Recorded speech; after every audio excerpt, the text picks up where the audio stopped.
The autumn wind cut through my thin jacket like a knife as I ran, my breath coming in ragged gasps that burned my throat.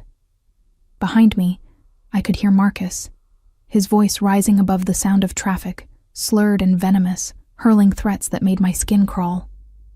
"Natalie, you can't hide from me forever."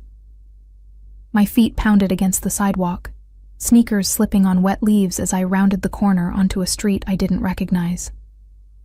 Somewhere in downtown Chicago, blocks away from the coffee shop where I'd been closing up for the night, Marcus had been waiting outside, like he'd been waiting every night for the past 2 weeks, since I'd gotten the restraining order.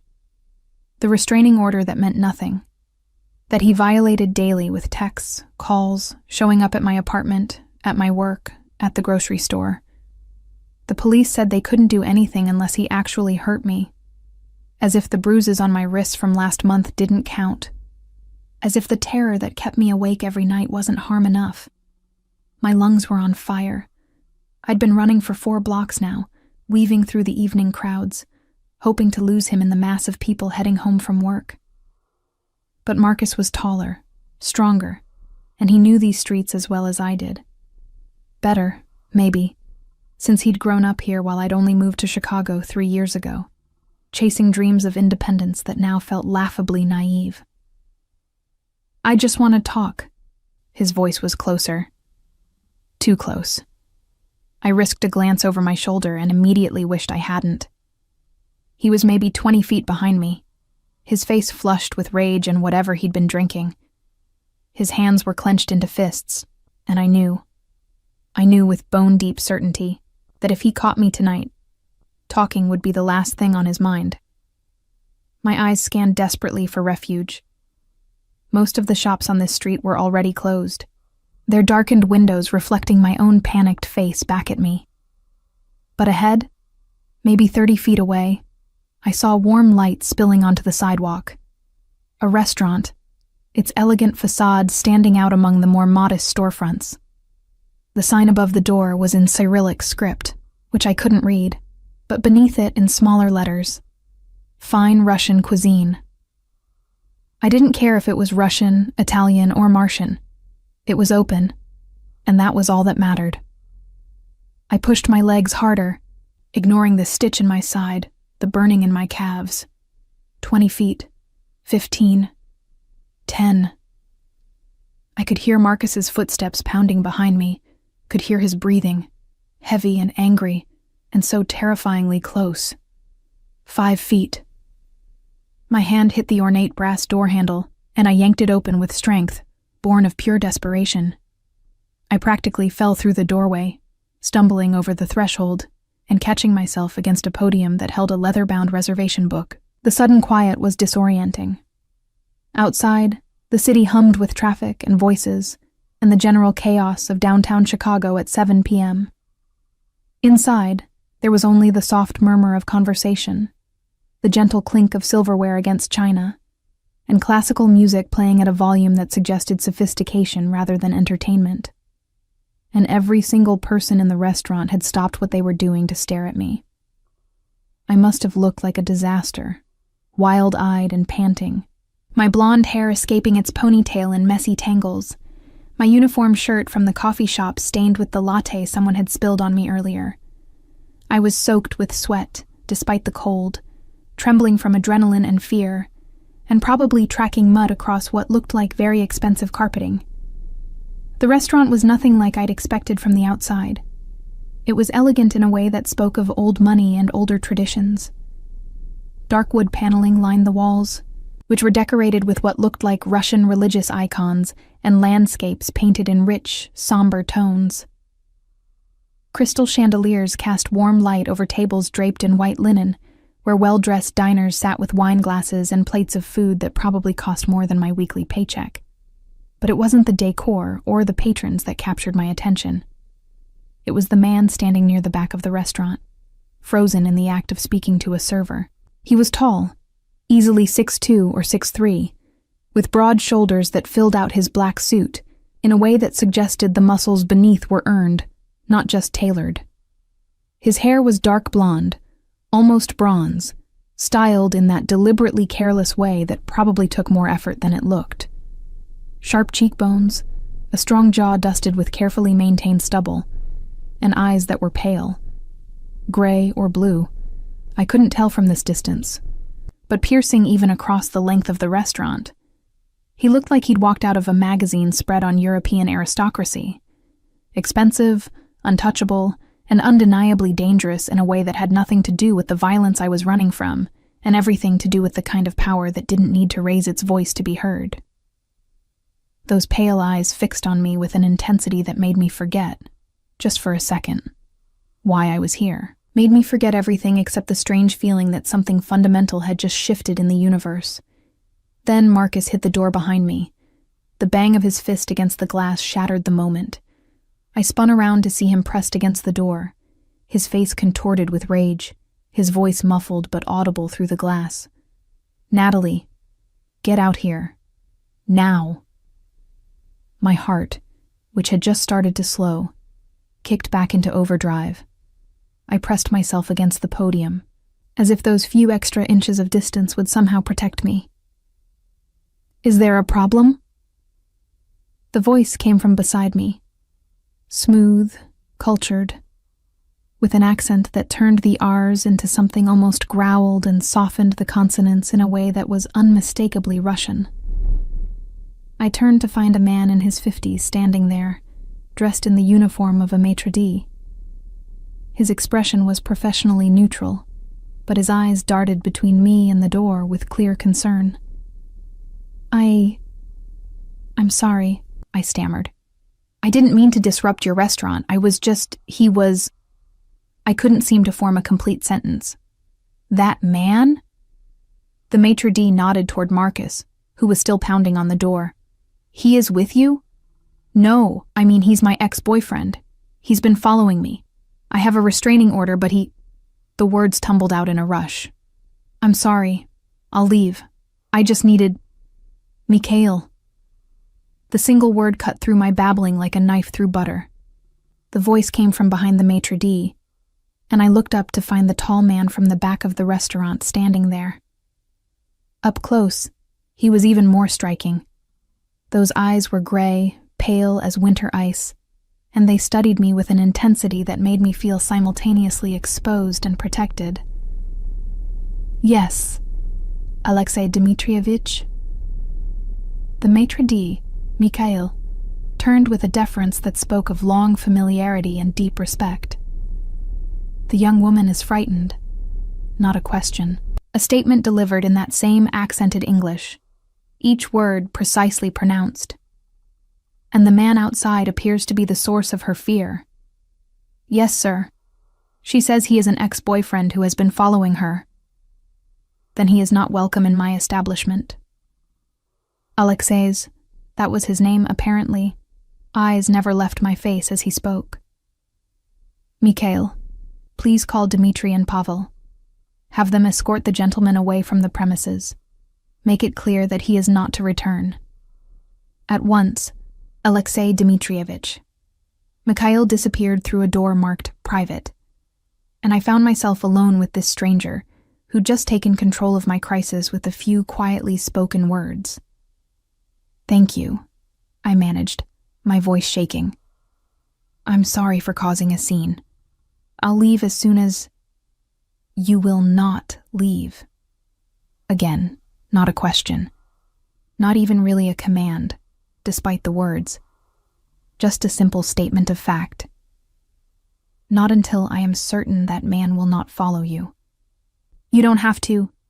I do not do anything I do not wish to do." The corner of his mouth lifted in something that wasn't quite a smile.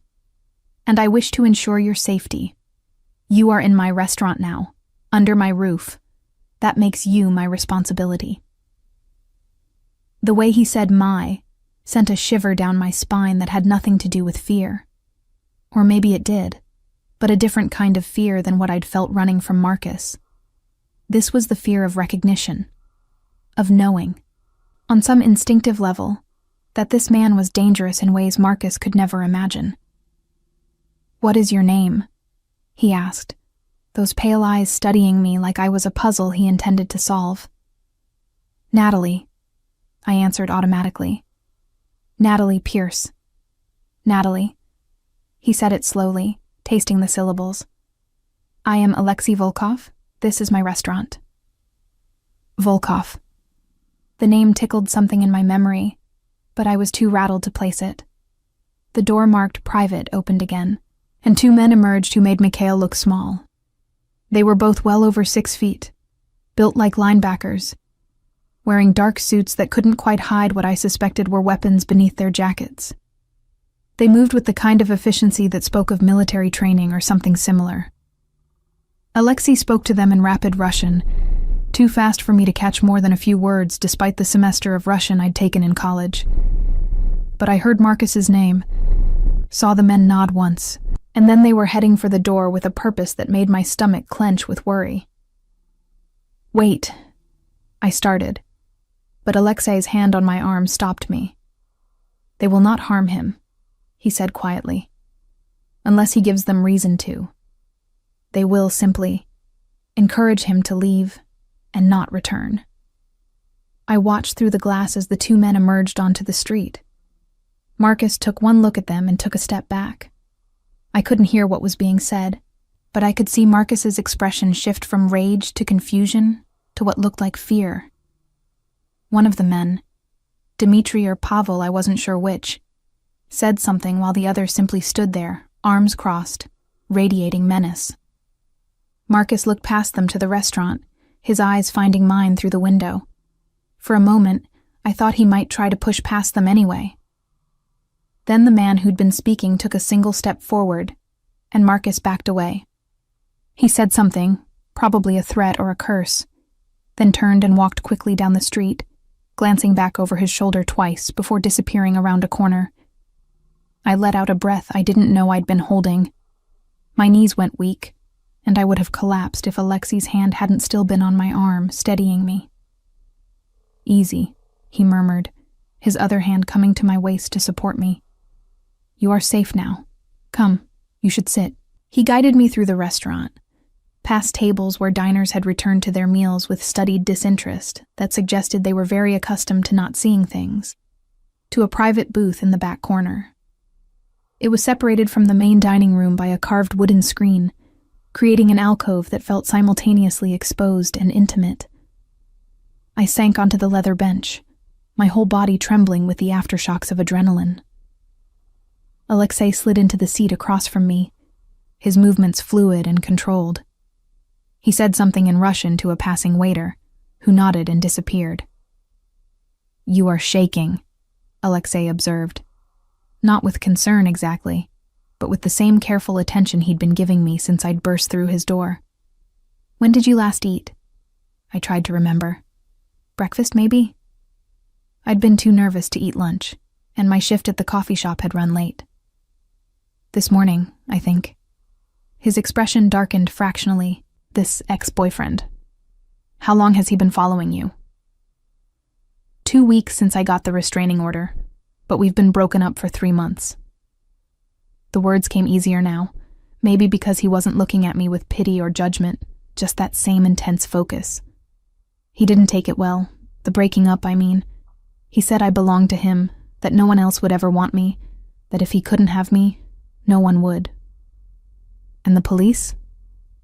Alexei's voice had gone very quiet, very cold. They said they couldn't do anything unless he actually hurt me, that the restraining order meant he wasn't supposed to come within 100 feet of me, but they couldn't arrest him unless he violated it in front of them, or unless I had proof he was threatening me. Proof? The word was laced with contempt. As if your fear is not proof enough. The waiter returned with a bottle of vodka and 2 glasses, along with a tray of what looked like appetizers, small pastries, caviar, things I couldn't identify, but that smelled amazing. Alexei poured 2 fingers of vodka into each glass, then slid one across to me. Drink, he instructed. It will help with the shock. I normally didn't drink. Growing up with an alcoholic father had cured me of any desire to touch the stuff. but something about the way Alexei said it made me pick up the glass and take a sip. It burned going down, but it was a clean burn, and he was right. It did help. The warmth spread through my chest, loosening the tight band of panic that had been constricting my breathing. "Better?" he asked, taking a measured sip of his own vodka. I nodded, not trusting my voice. "Good." He set his glass down with precision. "Now, you will tell me everything about this Marcus. His full name, where he lives, where he works. Everything." "Why?" The question came out before I could stop it. Alexei's pale eyes met mine, and for the first time, I saw something in them that made my breath catch. Not anger exactly, but a cold, calculated determination that was somehow more frightening than any rage could be. "Because," he said simply, "he has made the mistake of frightening someone under my protection. And I do not tolerate such mistakes. I'm not under your protection," I said weakly. "I just ran into your restaurant. And by doing so, you placed yourself under my roof. In Russian culture, hospitality is sacred. A guest in my home, and this restaurant is very much my home, is entitled to my protection." His expression didn't change, but something in his voice deepened. "And I have decided that you, Natalie Pierce, are more than a guest. You are mine to protect now." "You can't just decide that," I protested, but the words lacked conviction. His smile was slow and absolutely certain. "I already have." The car that arrived 20 minutes later was a black BMW 7 Series, with tinted windows so dark I couldn't see inside. Dmitri, the taller of the two men who'd escorted Marcus away, held the rear door open, while Alexei guided me toward it with a hand at the small of my back. "I can take the train home," I protested, though my voice lacked conviction. The thought of navigating Chicago's public transit system alone right now, knowing Marcus could be waiting at any station, made my stomach clench with renewed fear. "You could," Alexei agreed, his hand remaining steady on my back. "But you won't. Not tonight. Not until I am satisfied that your ex-boyfriend understands the consequences of approaching you again." I should have argued more. Should have insisted on my independence, on not owing this stranger anything. But the truth was, I was exhausted and terrified, and the warm interior of the BMW looked like the safest place in the world right now. I got in. The leather seats were heated, which I only realized when warmth began seeping into my cold, aching body. The interior smelled of leather and something else, a cologne that was woody and expensive, with notes of something I couldn't quite identify. It was the same scent that clung to Alexei as he slid in beside me, close enough that I could feel the heat radiating from his body but not quite touching. Pavel, the other bodyguard, shorter but somehow more intimidating, took the driver's seat. He adjusted the rearview mirror, his eyes meeting mine briefly with an expression I couldn't read, before pulling smoothly into traffic. "Where do you live?" Alexei asked. I gave him my address in Logan Square, a neighborhood that was trying to gentrify but hadn't quite made it yet. The kind of area where you could still find affordable rent if you didn't mind the occasional sound of sirens at night and checking over your shoulder when you walked home after dark. Alexei's expression didn't change when I told him, but something in the set of his jaw suggested disapproval. "That is not a safe neighborhood for a woman living alone," he observed. "It's what I can afford on a barista's salary," I replied, more defensively than I'd intended. "Not all of us own expensive Russian restaurants." The corner of his mouth twitched. "No, not all of you do." He pulled out his phone, the screen casting a pale glow across his sharp features as he typed something in Russian.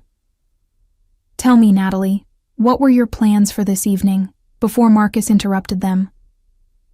"Go home, lock my door, maybe eat something if I wasn't too tired. Try to sleep." The routine sounded pathetically bleak when I said it out loud. "And tomorrow?" "Work. The coffee shop opens at 6, which means I need to be there at 5:30 to prep. You work alone at that hour? His fingers stilled on his phone screen. Sometimes. Usually there's a morning crew, but they've been short-staffed lately. I wasn't sure why I was telling him this. Maybe it was the vodka, or the adrenaline crash, or the strange sense that this man actually cared about the answer. Something dangerous flickered in those pale eyes. And Marcus knows this schedule? The question made ice form in my stomach. Yes. We dated for 8 months. He used to pick me up after my shifts sometimes, back when things were normal. Things were never normal with a man like that, Alexei said, his voice gone very quiet. Men who claim ownership of women, who react with violence when denied what they believe is theirs. Such men are never normal.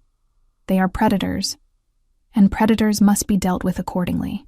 The certainty in his voice should have frightened me. Instead, I felt something else. A strange sense of relief at having someone acknowledge the danger I'd been living with. Someone who didn't tell me I was overreacting, or that I should just ignore Marcus until he got bored. How old are you, Natalie? Alexei asked suddenly. 26. Why? You are very young to be so alone in a city like this. It wasn't a judgment, just an observation. No family. My mom died when I was 15. Cancer. My dad. I trailed off, not wanting to explain about the drinking, the gambling debts, the way he'd disappeared when I was 19, and I'd never bothered to look for him. I don't have any family. Not really. Friends, then? Someone you could stay with until this situation with Marcus is resolved? I thought about Jenna from work, who had 3 roommates in a studio apartment. About David, my study partner from community college, who'd moved to Seattle last year. About how small my life had become, how carefully I'd isolated myself during my relationship with Marcus, because he'd made it so difficult to maintain friendships with his jealousy and his need to know where I was every second. No, I admitted quietly. Not really. Alexei was silent for a long moment, his pale eyes studying me in the dim interior of the car. Then he leaned forward and spoke to Pavel in Russian. The driver nodded once, and instead of continuing toward Logan Square, he took the next exit, heading north. Where are we going? I asked, alarmed. That's not the way to my apartment. No, Alexei agreed. It is not. You can't just kidnap me. I am not kidnapping you. His voice was patient, as though explaining something obvious to a child. I am taking you somewhere safe, somewhere Marcus does not know about, somewhere you can rest without fear. My apartment is not safe. He cut me off with 2 words delivered with absolute certainty. Marcus knows where you live, knows your schedule, knows you are alone. He will wait for you. Perhaps not tonight, now that he has seen my men, but tomorrow or the next day. He will wait, and he will try again. The truth of his words settled over me like a heavy blanket. Marcus had already violated the restraining order dozens of times. A warning from 2 intimidating Russians wouldn't stop him permanently. It might make him more careful, might make him wait a few days. But he'd come back. He always came back. So what am I supposed to do? The words came out more desperate than I'd intended. I can't just hide forever. I have to work. I have bills. You will not hide. Alexei's phone buzzed, and he glanced at the screen before pocketing it. You will simply relocate, temporarily, until I have ensured that Marcus understands the consequences of his actions more thoroughly. Ensured how? His smile was cold. That is not something you need to concern yourself with. We drove in silence for another 15 minutes, heading into a neighborhood I recognized but had never been able to afford. Gold Coast, where lakefront property came with price tags that made my yearly salary look like pocket change. The buildings here were elegant, old money mixed with new, doormen standing at attention beneath awnings that probably cost more than my car. Pavel pulled up to one of the most impressive buildings on the block, all limestone and glass, with an Art Deco facade that spoke of 1920s glamour. A doorman in an actual uniform immediately approached the car, opening my door before I could reach for the handle. "Welcome home, Mr. Volkov," he said, with practiced deference, his eyes barely flickering toward me. "Shall I have your bags brought up?" "Miss Pierce has no bags," Alexei replied, coming around the car to stand beside me. "Please contact Elena and have her visit the apartment first thing in the morning with appropriate clothing." "Of course, sir. What size?" The doorman's eyes finally landed on me, making a quick professional assessment. "Never mind. I'll inform Elena." I wanted to protest, to say that strangers didn't need to buy me clothes, that I had perfectly good clothes at my own apartment. But Alexei's hand was already guiding me inside, and the words died in my throat as I took in the lobby. It was stunning. All marble floors and crystal chandeliers, with artwork on the walls that looked like it belonged in a museum. A security desk sat to one side, manned by 2 guards who nodded respectfully as Alexei passed. Everything about the space screamed money and power, and a level of security that made my crappy apartment building's broken buzzer system look pathetic. The elevator required a keycard to operate, which Alexei produced from his pocket. He inserted it into a slot, and the elevator doors opened with a soft chime. "Top floor," he said, gesturing for me to enter. Of course it was the top floor. Men like Alexei Volkov didn't live anywhere else. The elevator rose smoothly. So smoothly I barely felt the movement. Soft classical music played from hidden speakers. Something Russian, all sweeping strings and melancholy, that somehow fit the moment perfectly. "This is too much," I said, breaking the silence. "I appreciate everything you've done, but I can't just move into your home." "It is not my home," Alexei interrupted. "It is one of my properties. I maintain a residence here, yes, but I do not live here full-time. There are guest rooms. You will stay in one of those." "For how long?" "Until it is safe for you to return to your own life." He said it as though it were simple, as though upending a stranger's entire existence were just a minor logistical challenge. The elevator doors opened directly into a penthouse that made my breath catch. Floor-to-ceiling windows offered a panoramic view of Lake Michigan and the city skyline, the lights reflecting off the dark water like scattered diamonds. The space was decorated in shades of gray and black, with touches of deep blue, all clean lines and expensive furniture that managed to look comfortable despite being obviously designer. Original artwork hung on the walls, not the kind of prints you could buy at IKEA, but actual oil paintings with visible brushstrokes and signatures I'd probably recognize if I knew anything about art. A grand piano sat in one corner, positioned to take advantage of the view. The whole place screamed wealth, but it was wealth with taste, nothing ostentatious or flashy. "This way," Alexei said, moving through the space with the ease of long familiarity.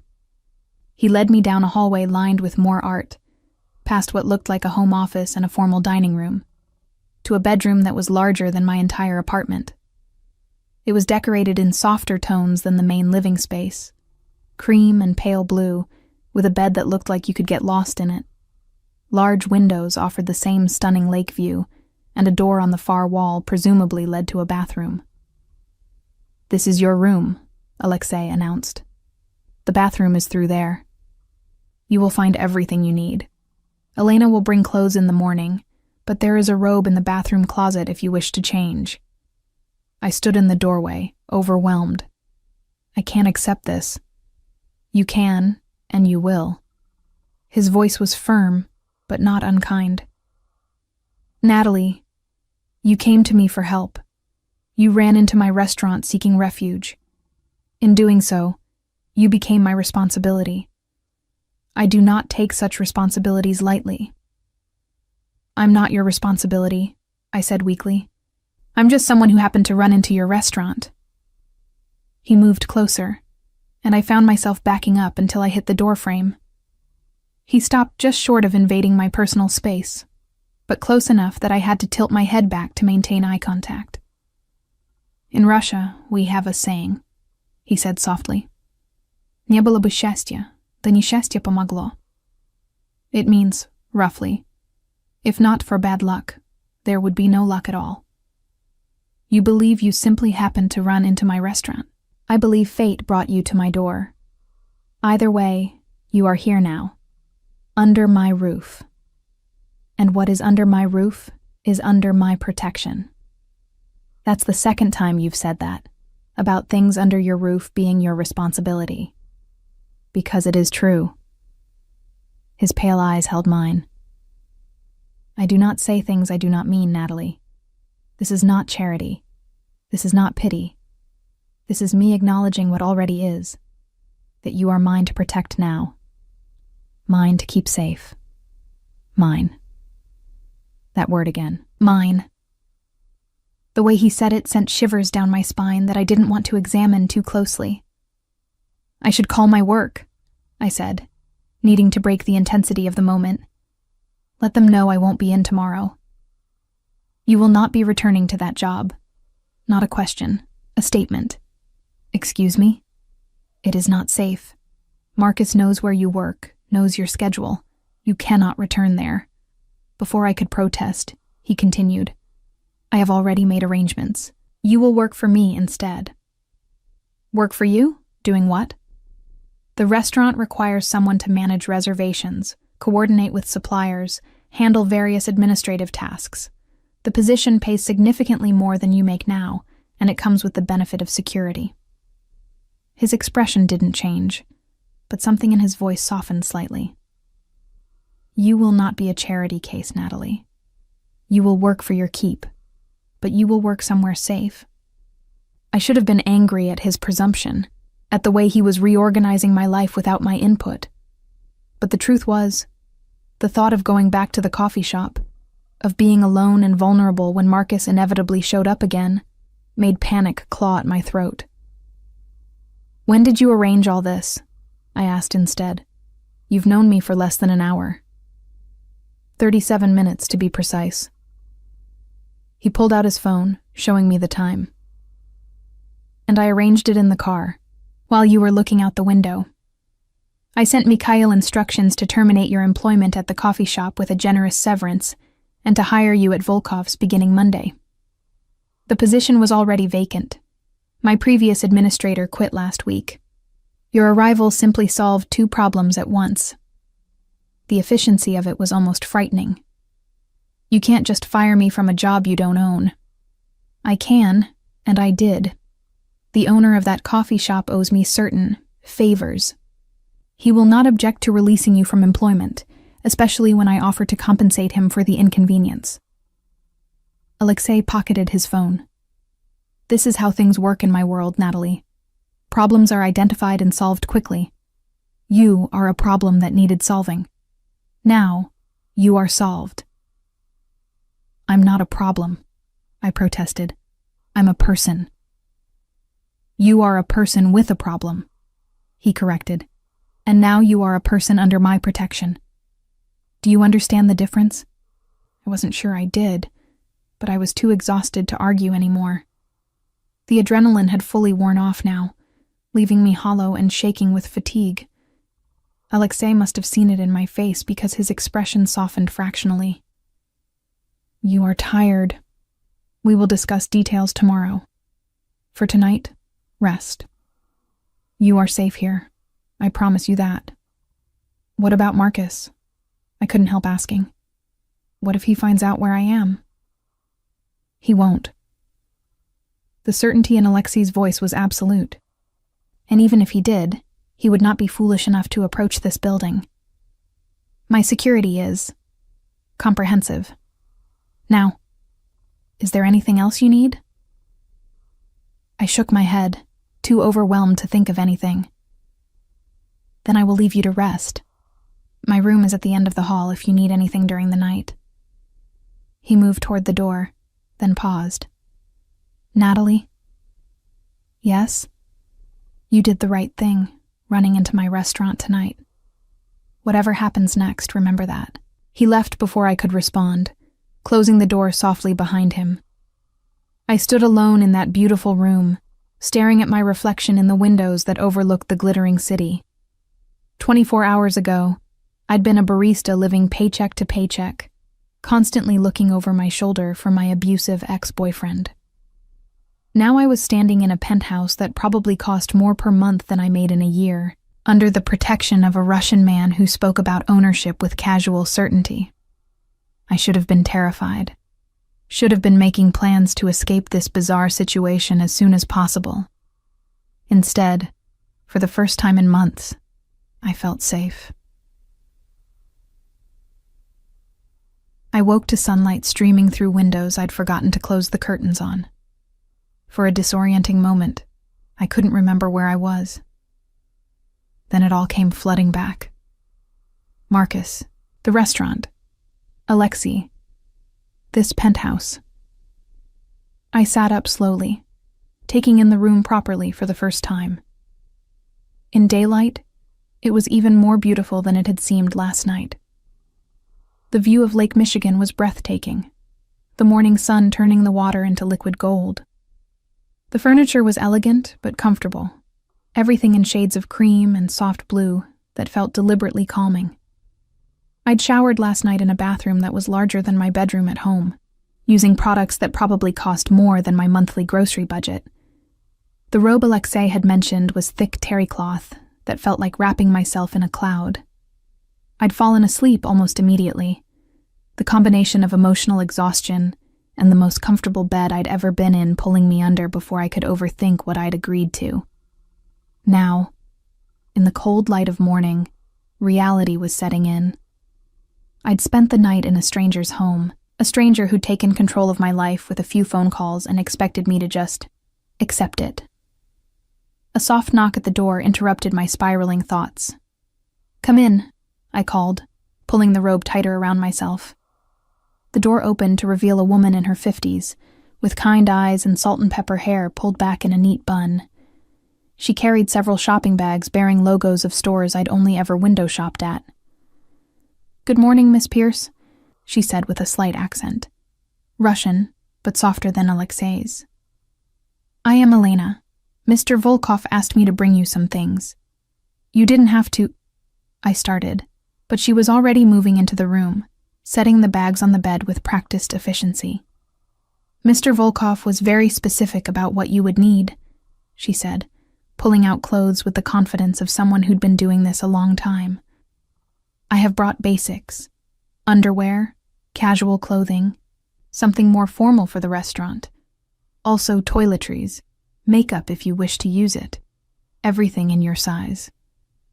She'd guessed my size perfectly, I realized as she held up a pair of jeans that looked like they'd actually fit. "How did you know?" Elena's smile was warm. "I have been dressing Mr. Volkov's guests for many years.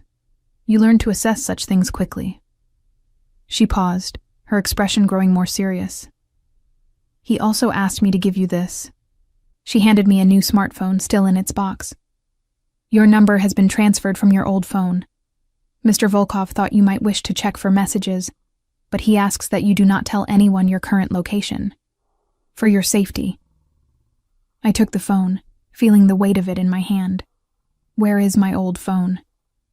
Being examined by Mr. Volkov's security team. They are checking for tracking software.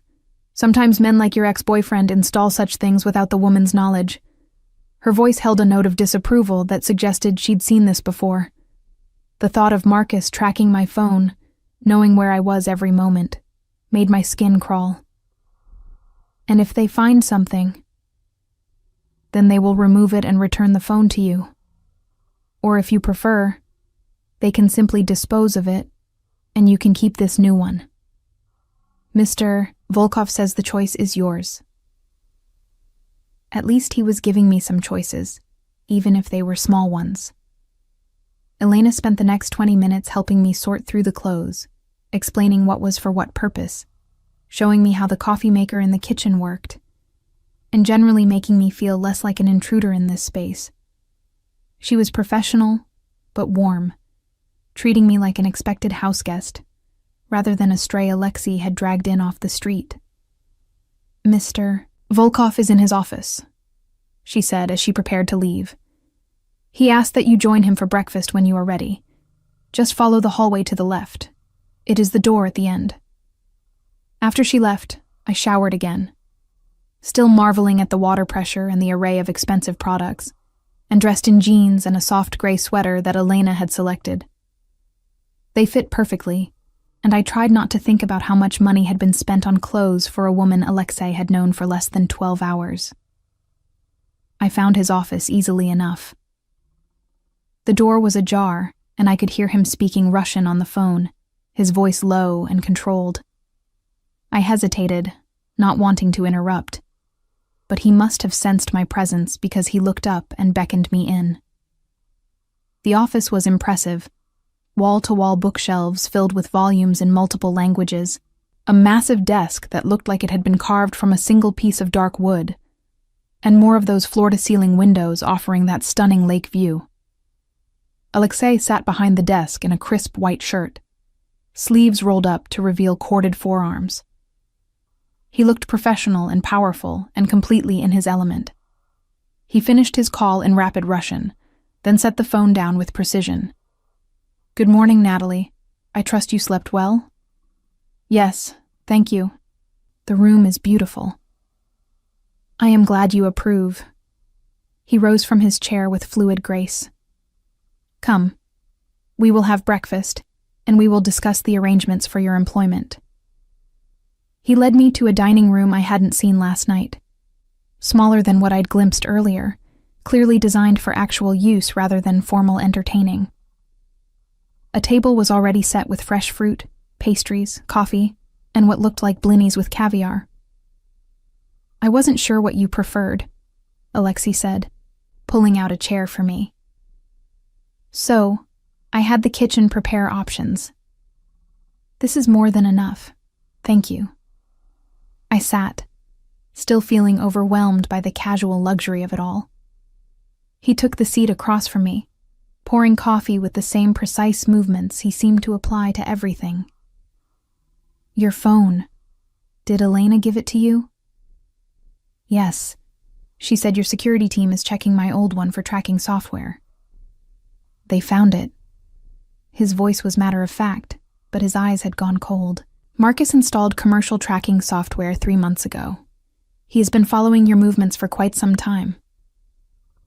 My hand shook as I reached for my coffee cup. That's why he always knew where I was, why he'd show up places I didn't tell him about. "Yes, the software has been removed from your old phone, but I would recommend using the new one regardless. That number is private. Only a few people have access to it. Marcus will not be able to contact you through it." "What about my work? My landlord?" "Mikhail has already contacted both. Your possessions from your apartment will be moved to storage. I have taken the liberty of paying for a climate-controlled unit for 6 months. Your landlord has been compensated for breaking your lease. The coffee shop has been informed you will not be returning." I set my coffee cup down before I dropped it. "You did all that this morning?" "I did it last night, after you went to bed. These things are simpler when one has the right connections." He took a sip of his own coffee. "You will begin work at Volkov's on Monday. That gives you the weekend to settle in, familiarize yourself with your new situation. Mikhail will train you on the reservation system and the administrative duties." "And I'll live here? How long?" "As long as necessary." His pale eyes held mine. "Until I am certain Marcus no longer poses a threat to you." "How will you know that?" His smile was cold. "Because I will make certain of it personally." The way he said it sent a chill down my spine. Not of fear for myself, but of fear for what Alexei might do to Marcus. "You're not going to hurt him, are you?" "I am going to ensure he understands that you are under my protection, and that any further attempts to contact or frighten you will have consequences he would prefer not to experience." Alexei's voice was perfectly calm, but there was steel beneath the words. Whether that requires physical violence or merely the threat of it will depend entirely on how reasonable Marcus chooses to be. I don't want you to get in trouble because of me. I will not get in trouble. He said it with absolute certainty. This is not the first time I have dealt with men who do not understand boundaries. I am quite experienced at making my point clear. I wanted to ask what that meant. Wanted to understand what kind of man I'd fallen into the orbit of. But something about the set of his jaw suggested those were questions better left unasked. Eat, he instructed, gesturing to the food. You barely ate last night, and you are too thin. I'm not too thin, I protested automatically. You are too thin for a woman who works on her feet all day and skips meals because she is afraid to leave her apartment. His voice softened slightly. While you are here, you will eat properly. This is not negotiable. I took a blini, spreading it with sour cream, and adding a small amount of caviar like I'd seen in pictures, trying not to think about how much this meal probably cost. It was delicious, delicate and rich and completely unlike anything I'd ever eaten before. Better, Alexei approved, taking his own food. Now, tell me about yourself, Natalie Pierce. Beyond the unfortunate situation with Marcus. Where are you from? What did you do before moving to Chicago? The question caught me off guard. I'm from Iowa originally. Small town, middle of nowhere. I came to Chicago 3 years ago too. I trailed off, the old dream feeling foolish now. To? He prompted. To write. I wanted to be a journalist or maybe a novelist. Something with words. I laughed, but it sounded bitter even to my ears. Instead, I ended up making lattes and trying to afford rent. And the writing? I gave it up. After Marcus, after everything fell apart, I couldn't anymore. The words wouldn't come. Alexei was quiet for a moment, studying me with those pale eyes. Perhaps they will come again, now that you are safe. Maybe. I didn't believe it, but it was kind of him to say. We ate in comfortable silence for a few minutes. Then Alexei's phone buzzed. He glanced at it, and his expression shifted. Not dramatically, but enough that I noticed. Is everything okay? I asked. Dmitri has located Marcus, he said, setting his phone down. He is currently at his place of employment, a construction site in Bridgeport. Dmitri will deliver a message this afternoon. My stomach twisted. What kind of message? The kind that explains, in very clear terms, that you are no longer available to him, that you are under the protection of someone he would be very unwise to cross, and that if he attempts to contact you again, the consequences will be severe. Alexei's voice remained calm, conversational even. It is a courtesy, really. One warning before more permanent measures become necessary. Permanent measures? My voice came out higher than I intended. I do not make idle threats, Natalie. If Marcus proves unable to accept this warning, I will ensure he is removed as a threat in a more definitive manner. He said it the way someone might discuss taking out the trash, a problem that required a solution, nothing more. I should have been horrified, should have insisted he call off his men, that I didn't want violence on my behalf. But the truth was, a dark part of me felt relief at knowing someone was finally taking Marcus seriously, that someone with the power to actually do something was willing to protect me. You're not what I expected, I said instead. No, his eyebrow arched. What did you expect? I don't know, not this, not someone who... I gestured vaguely, struggling for words. Someone who would care this much about a stranger. You are not a stranger. His voice was firm. You became mine the moment you entered my restaurant, the moment you sought refuge under my roof. This is not charity, Natalie. This is me protecting what is mine. There was that word again. Mine. It should have bothered me more than it did. I'm not yours, I said, but the protest was weak. Not yet, perhaps. His smile was slow and absolutely certain. But you will be. The days that followed fell into a rhythm that should have felt claustrophobic, but somehow didn't. I woke each morning in that beautiful room overlooking the lake, finding breakfast already prepared by Elena, or sometimes by Alexei himself, who apparently enjoyed cooking traditional Russian dishes when the mood struck him. He was gone most days, leaving early for the restaurant or other business I wasn't privy to. But he always returned by early evening.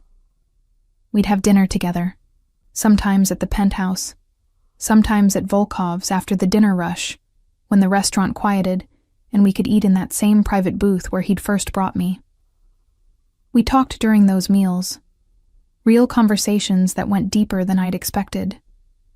He asked about my childhood in Iowa, my mother's death, my complicated relationship with my absent father. I told him about my dreams of writing, about the novel I'd started and abandoned when Marcus had slowly suffocated my creativity with his constant criticism and control.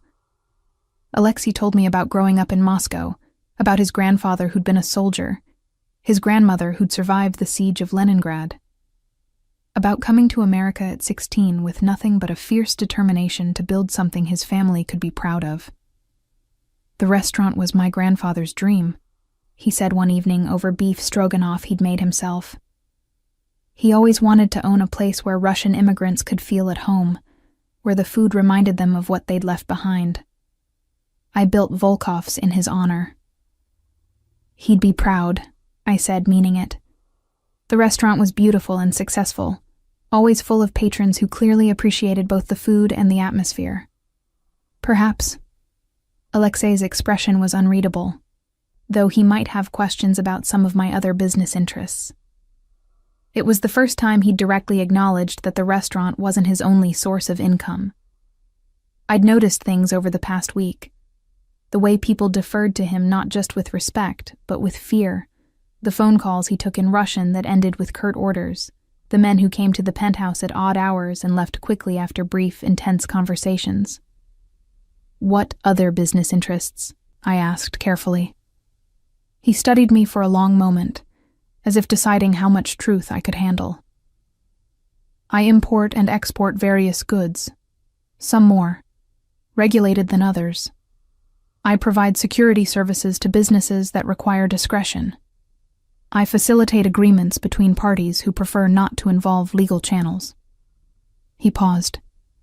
In Russia, we would call this being a bratva. Here, Americans use a cruder term, Russian mob. My breath caught. I'd suspected, of course. The security, the power, the casual way he'd made problems disappear. But having it confirmed was different from suspecting. I see, I managed. Does this frighten you? His pale eyes searched my face. I thought about it honestly. It should. But after Marcus, after months of being afraid and having no one help me, having no one take the threat seriously. I met his gaze. You did more to protect me in one night than the police did in 3 months. So no, I'm not frightened. Not of you. Something shifted in his expression. Satisfaction, maybe, or vindication. Good. Because I would never harm you, Natalie. But I will not lie to you about who I am or what I do. The question is whether you can accept that. Could I? I was living in his home, eating his food, preparing to work in his restaurant. I'd already accepted so much without questioning it too closely. What was one more truth added to the pile? I can accept it, I said quietly. As long as you promise me one thing. Name it. Don't let me become like him, like Marcus. The words came out in a rush. Don't make me afraid of you. Don't make me small or controlled or dependent. I can handle protection, Alexei. I can even handle possession, if that's what this is. But I can't handle being caged again. He set down his fork with deliberate care and leaned forward, his pale eyes intense. You think I would cage you? I think powerful men have a tendency to control the things they consider theirs. And you've made it very clear that you consider me yours. I do. No hesitation, no apology. But there is a difference between possession and control, Natalie. I claim you because I wish to protect you, to provide for you, to ensure that no harm comes to you. But I do not wish to diminish you. Your strength, your intelligence, your spirit.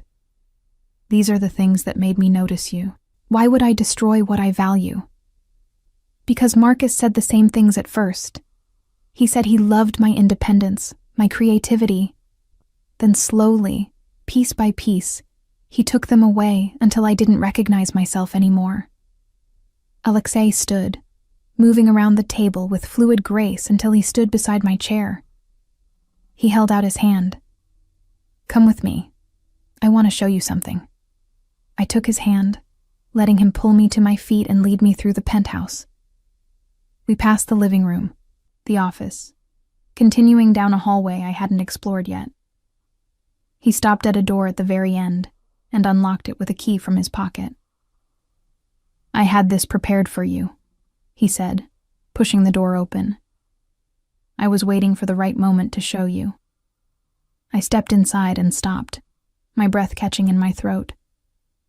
It was an office, but not like Alexei's masculine space with its dark wood and serious artwork. This room was flooded with natural light from 2 walls of windows. A beautiful desk sat positioned to take advantage of the lake view, its surface clear except for a top-of-the-line computer and a leather notebook embossed with my initials. Floor-to-ceiling bookshelves lined one wall, already filled with books I recognized as favorites I'd mentioned in passing. But it was the corner that made tears prick my eyes. A reading nook with a comfortable armchair positioned in perfect afternoon light. A small table beside it set with an expensive coffee maker and a selection of beans from countries I'd only dreamed of visiting. And above it, framed in simple but elegant frames, were the first 3 chapters of my abandoned novel. The one I'd told him about over dinner 2 nights ago. The one I thought existed only on a hard drive I'd packed away and tried to forget. How did you...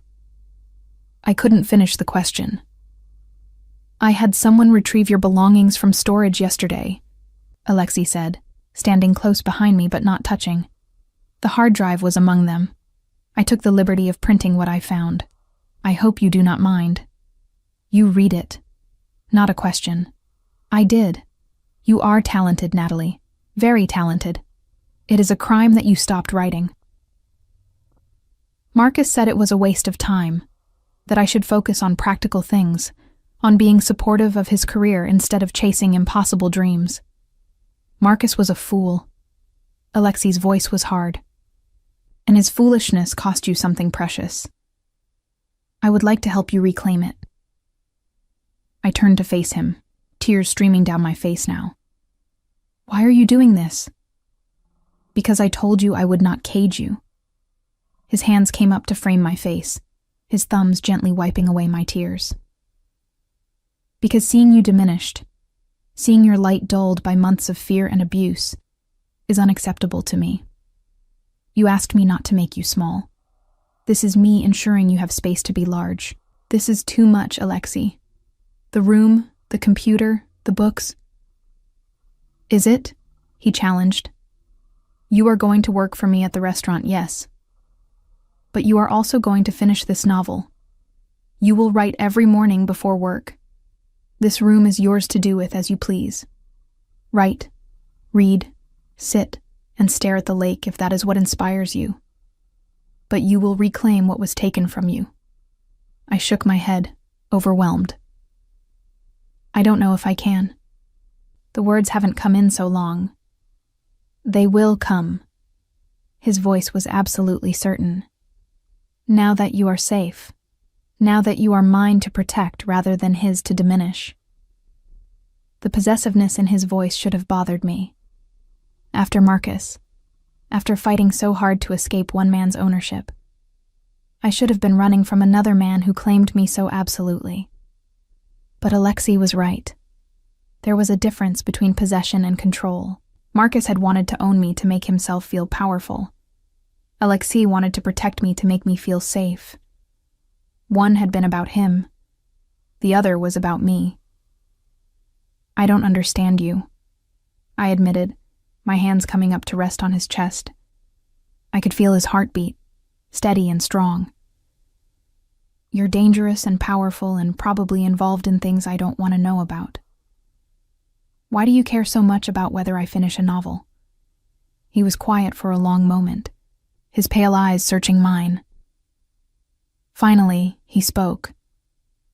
Because I understand what it is to have something precious taken from you. My family lost everything when we left Russia.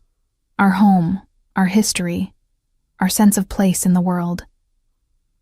My grandfather spent the rest of his life trying to reclaim that feeling of belonging. He never quite succeeded. His hand slid down to my shoulders. You lost something too.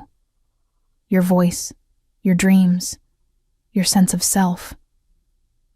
But unlike my grandfather's loss, yours can be recovered. And I find that I want very much to be the one who helps you recover it. Why me? The question escaped before I could stop it. You could have anyone. Why care about a broke barista with an abusive ex and broken dreams? His smile was slow and devastating. Because you ran into my restaurant looking for salvation and found it. Because when I told you what I am, you did not run. Because you have a strength in you that Marcus tried to crush, but could not quite destroy. Because when I look at you, I see something precious that needs protecting, and I have discovered that I am quite possessive of precious things. I'm not a thing, I whispered, though my protest lacked conviction. No. His thumb traced my lower lip. You are a woman. My woman, if you will accept it. Mine to protect, mine to provide for, mine to... He trailed off, his eyes darkening. Yours to what? My heart was hammering against my ribs. Mine to claim. His voice dropped to barely above a whisper. Completely, in every way that matters. But only if you want it to. Only if you choose it freely, without fear or obligation. I should have said no. Should have stepped back, maintained boundaries, kept this relationship professional and temporary. But the truth was, I'd been choosing Alexei from the moment he'd stood up in his restaurant and decided I was worth protecting. Every meal we'd shared, every conversation we'd had, every moment of safety I'd felt under his roof. I'd been choosing him without fully acknowledging it. And if I say yes? I asked. If I choose this, choose you. What does that mean? It means you stop being a guest in my home and become a permanent part of my life. It means I will continue to protect you, but I will also expect your loyalty in return. It means... He paused, seeming to choose his words carefully. It means I will not be content with you living here temporarily.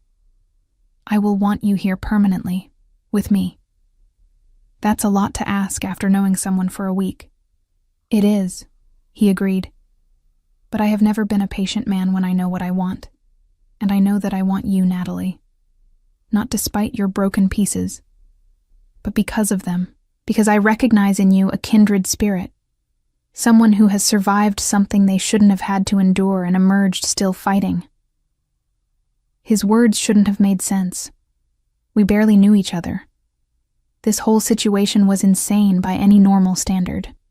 But standing there in that beautiful room he'd created for me, looking into those pale eyes that saw me so completely, I felt something settle in my chest, a sense of rightness that had nothing to do with logic and everything to do with instinct. I need time, I said finally. To think, to process. This is a lot. Of course. He stepped back, giving me space. Take all the time you need. But Natalie? Yes? While you are thinking, remember this. I do not make offers I am not certain about. When I say you are mine, I mean it with absolute certainty. The only question is whether you will accept that reality or fight against it. He left me alone in that beautiful room, with my unfinished novel framed on the wall, and a future I'd never imagined spreading out before me like an unwritten page. I spent the next 3 days in that office, writing in the mornings before work, just as Alexei had instructed. At first, the words came haltingly, rusty from disuse. But gradually, as the feeling of safety sank deeper into my bones, the sentences began to flow more easily. The novel was about a woman escaping an abusive relationship, art imitating life in a way that would have been painful if it hadn't felt so cathartic. But now the story had a new element, a man who stepped in as a protector, who saw the heroine's strength rather than her weakness. I didn't examine too closely why that character had pale eyes and spoke with a Russian accent. Alexei never asked to read what I was writing. He simply ensured I had uninterrupted time each morning, that good coffee was always available, that the space remained mine to use however I needed. I started working at Volkov's on Monday, as planned. Mikhail trained me on the reservation system and the administrative duties with patient thoroughness. The work was interesting, coordinating with suppliers from Russia, managing the complex web of reservations that always seemed to include at least a few names Mikhail warned me to give priority treatment to, handling the paperwork that kept the restaurant running smoothly. The staff treated me with cautious respect, though I noticed they gave me slightly more deference than Mikhail's previous assistant had received. It took me a few days to realize it was because they'd seen Alexei's behavior toward me, the way he kept me close, the way his hand lingered on my lower back when he passed, the way his eyes tracked me whenever I was in the room. They thought I was his. And maybe I was. On Thursday evening, a week and a half after I'd first run into Volkov's, Alexei found me in my office working on the next day's seating chart. "Come with me," he said without preamble. "There is something you need to see." He led me to his private office and closed the door behind us. Dmitri was there, standing with his hands clasped in front of him in a posture that suggested he was reporting on completed business. "Dmitri has news regarding Marcus," Alexei said, gesturing for me to sit. My stomach clenched with anxiety. "What kind of news?" "Marcus received my warning last Thursday," Dmitri said in his heavily accented English. "I explained to him that Miss Pierce was under Mr. Volkov's protection and that any further contact would be unwise. He did not take the warning well initially. Made threats, said he would not be intimidated." My heart sank. Of course Marcus hadn't listened. He never listened. "What happened?" I asked, dreading the answer. "I provided a demonstration of what consequences would look like if he chose to ignore the warning," Dmitri continued, his voice matter of fact. "Nothing permanent, simply educational. He understood the lesson." "He's alive?" I had to ask. "Very much alive," Alexei confirmed. "Bruised, perhaps a bit wiser, but alive. He will not bother you again, Natalie. Of this, I am absolutely certain." Relief washed through me, so intense it made me dizzy. "How can you be sure?" "Because," Alexei said, his voice going cold, "I made it clear that if he violated my protection again, the consequences would be far more severe. And because I have taken additional precautions to ensure he cannot easily locate you." "What kind of precautions?" "Marcus has been offered a very lucrative job opportunity in Alaska," Dmitri said, with what might have been the ghost of a smile. "Construction work on an oil pipeline. Excellent pay, housing included, contract for 1 year minimum. His employer here was persuaded to recommend him enthusiastically for the position." I stared. "You got him a job in Alaska?" "I got him a job far away from you," Alexei corrected. "He leaves next Monday. By the time he returns, if he returns, you will be so thoroughly integrated into my protection that he would not dare approach you." "Thoroughly integrated?" I repeated. Alexei moved to stand in front of me, his presence commanding even in the familiar space of his office. "This is what I meant about permanent measures, Natalie. Marcus is no longer an immediate threat. But to ensure he never becomes one again, you need to be more than just someone under my temporary protection. You need to be family." My breath caught. "Family?" Yes. His pale eyes held mine. There is a solution to this problem that ensures your permanent safety. That makes it clear to anyone who might threaten you that they would be making an enemy of not just me, but the entire Bratva structure I am part of. What solution? Marry me. The words hung in the air between us. For a moment, I thought I'd misheard him. Marry you? I managed. We've known each other less than 2 weeks. Time is irrelevant. He said it with the same certainty he applied to everything. In my world, marriages are arranged quickly when strategic necessity demands it. This is no different. This is completely different. Those marriages are business arrangements. And this is also a business arrangement, he interrupted. One that serves both our interests. You get permanent protection, security, a family structure that will guard you fiercely. He paused. I get you, permanently, legally, mine in a way that no one can contest. What about love?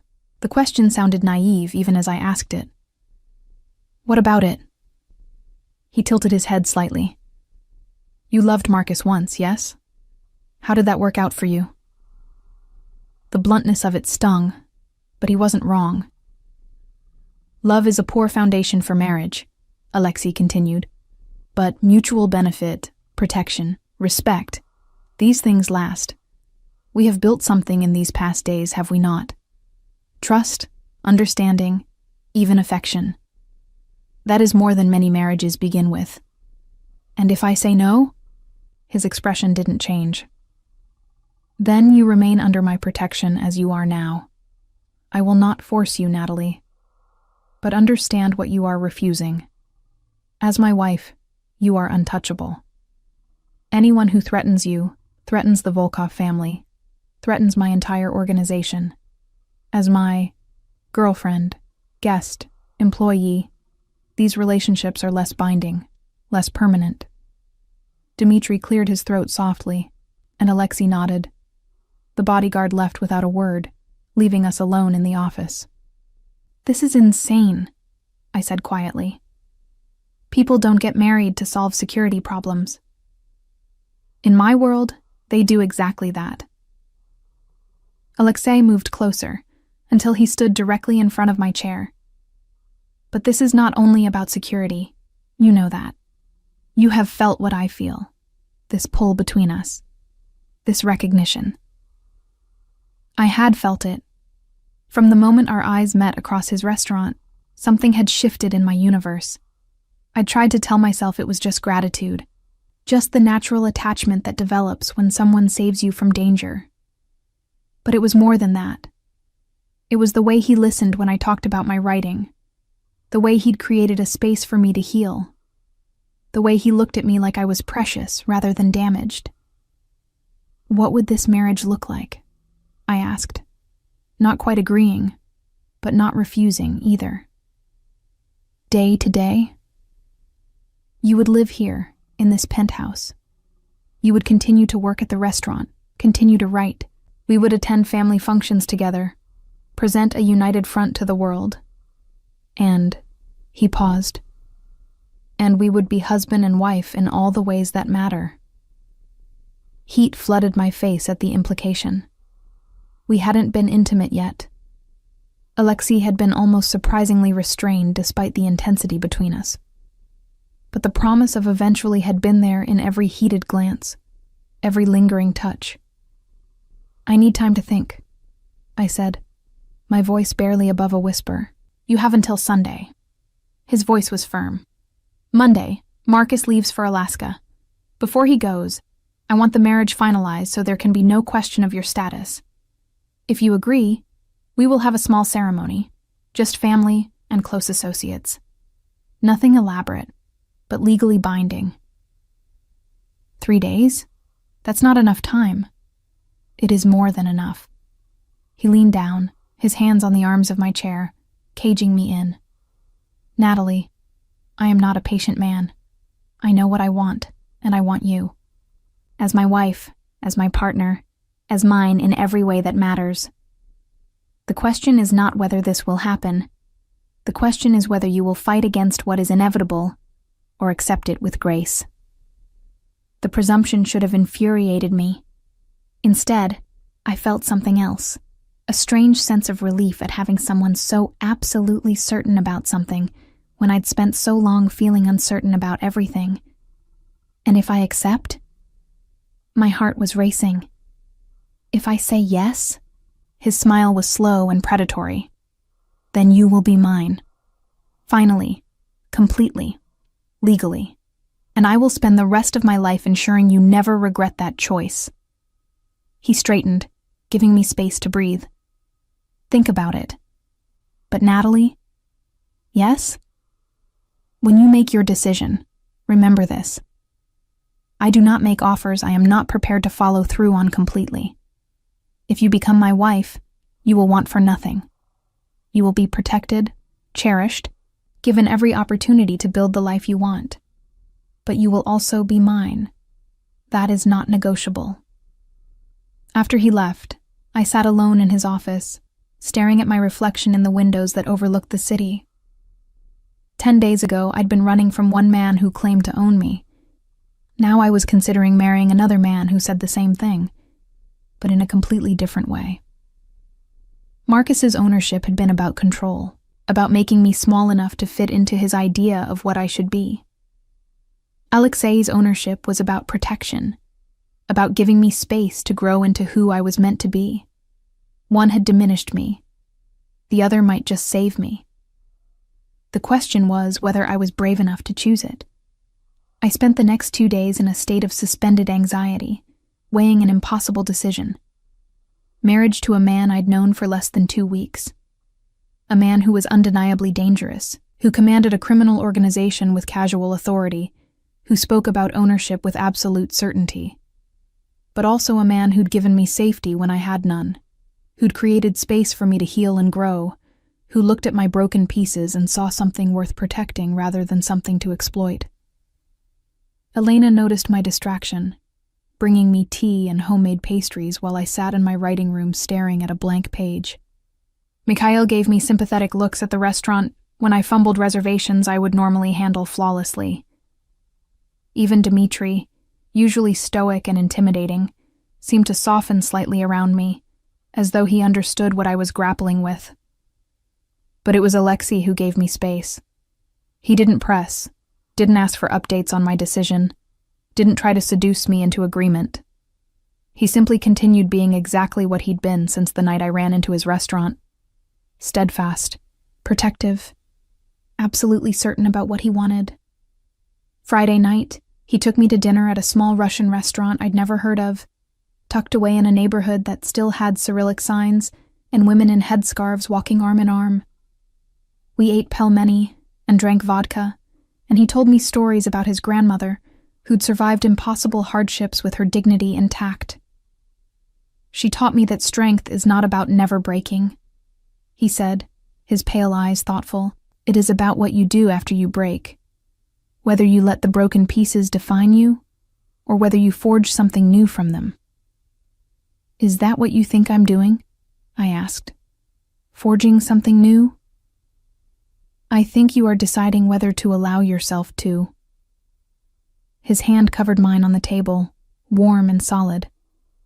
You have been broken, Natalie. Marcus saw to that. But you are not destroyed. The pieces are still there, waiting to be reassembled into something even stronger than before. And marrying you would help with that? Marrying me would give you the security to do it yourself. He corrected gently. I cannot fix you. That is work only you can do. But I can ensure that while you are doing it, you are safe, protected, free from the fear that has haunted you for months. Saturday morning, I woke to find a garment bag hanging on my door and a note in Alexei's precise handwriting. In case you need options. Whatever you decide, I hope you will join me for dinner tonight. A. Inside the bag was a wedding dress, simple but elegant cream-colored silk that would fall just below the knee, with delicate lace sleeves and a fitted bodice. It was exactly my style, exactly what I would have chosen for myself if I'd been planning a wedding. Which meant Alexei had paid attention to every casual comment I'd made about fashion, every picture I'd lingered over in magazines he kept in the living room. I should have been angry at the presumption. Instead, I felt something else, a recognition of how thoroughly he'd been learning me, how completely he'd been preparing for my acceptance. That evening, I dressed carefully for dinner. Not in the wedding dress, but in a deep blue dress Elena had selected weeks ago, one that made my eyes look brighter and my skin glow. I took care with my hair and makeup, not because I'd made my decision, but because I wanted to look like someone worthy of the choice Alexei was offering. When I emerged from my room, I found him waiting in the living room, wearing a dark suit that made him look like he'd walked out of a magazine spread. His pale eyes widened fractionally when he saw me, the only indication that my appearance affected him. "You look beautiful," he said simply. "Thank you. Where are we going?" "Somewhere private. Somewhere we can talk without interruption." He offered his arm, and I took it, feeling the solid muscle beneath the expensive fabric. We didn't go far, just up one more flight of stairs via a private elevator I hadn't known existed. The doors opened onto a rooftop terrace I hadn't realized was there, transformed into something magical. String lights were draped overhead, casting a warm glow over a small table set for two. Candles flickered in hurricane glasses, and a bottle of champagne chilled in a silver bucket. Beyond the intimate setting, the Chicago skyline glittered like scattered diamonds, and Lake Michigan stretched dark and infinite toward the horizon. "When did you do this?" I breathed. "This afternoon while you were writing." He led me to the table, pulling out my chair with old-world courtesy. "I wanted somewhere special for tonight, somewhere worthy of the decision you are making. You're very confident I've made a decision. I am confident you will make the right one." He poured champagne with steady hands. "But even if you refuse me, I wanted you to have this moment. This evening where you are treated as you deserve, with respect, with care, with attention to what brings you joy." The champagne was excellent, dry and crisp with bubbles that tickled my nose. We ate dishes Alexei had prepared himself, traditional Russian food served with modern elegance, each course more delicious than the last. We talked about everything and nothing, falling into the easy conversation that had developed between us over the past days. It was only after dessert, a delicate honey cake that melted on my tongue, that Alexei finally addressed the elephant hovering over the evening. "Have you made your decision?" he asked, his pale eyes steady on mine. "I have questions first. Ask them. If I marry you, do I have freedom? To work, to write, to have friends, to live my own life?" "Yes," he said without hesitation.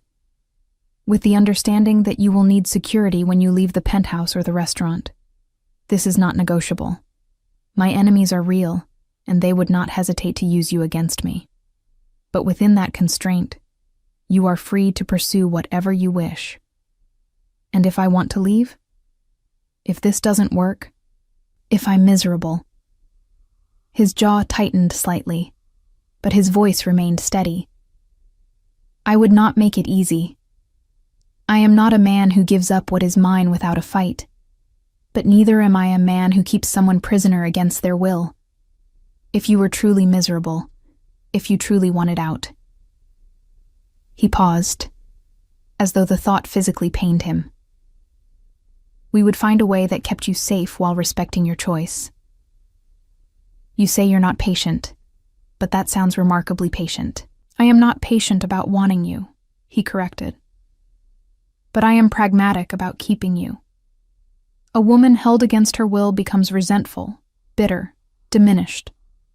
I do not want that for you. I want you happy, Natalie. I want you thriving. I simply want those things to happen while you are mine." I took a sip of champagne, gathering my courage for the next question. "What would you expect from me as your wife? beyond the public appearances and the security considerations? Loyalty. His voice was firm. Absolute loyalty. In my world, betrayal is the unforgivable sin. I would expect that you do not share our private business with outsiders, that you do not undermine my authority in front of my men, that you stand with me even when we disagree privately. That sounds reasonable. And I would expect. He paused, seeming to choose his words carefully. I would expect you to share my bed, to be my wife in all ways, not just on paper. Heat flooded my face, but I held his gaze. What if I'm not ready for that? After Marcus, after everything, physical intimacy is complicated, he finished for me. I understand. I would not force myself on you, Natalie. When we come together, it will be because you want it as much as I do. But I will be honest, I want you. I have wanted you since the moment you ran into my restaurant. And I will pursue that want with patience and persistence until you feel safe enough to want me back. The honesty of it was startling. No pretense of being content with a platonic arrangement, but also no demand for immediate intimacy. Why me? I asked for what felt like the 100th time. Really, you could have any woman. Why marry someone broken? You are not broken. His voice was sharp. Damaged, perhaps. Healing, certainly. But not broken. And I choose you because you ran into my restaurant looking for salvation and found it. Because when I told you what I was, you did not run away. Because you write beautiful words and drink terrible coffee and get this small crease between your eyebrows when you are concentrating. His hand reached across the table to trace that very crease. Because you are strong enough to survive what should have destroyed you, and brave enough to consider rebuilding.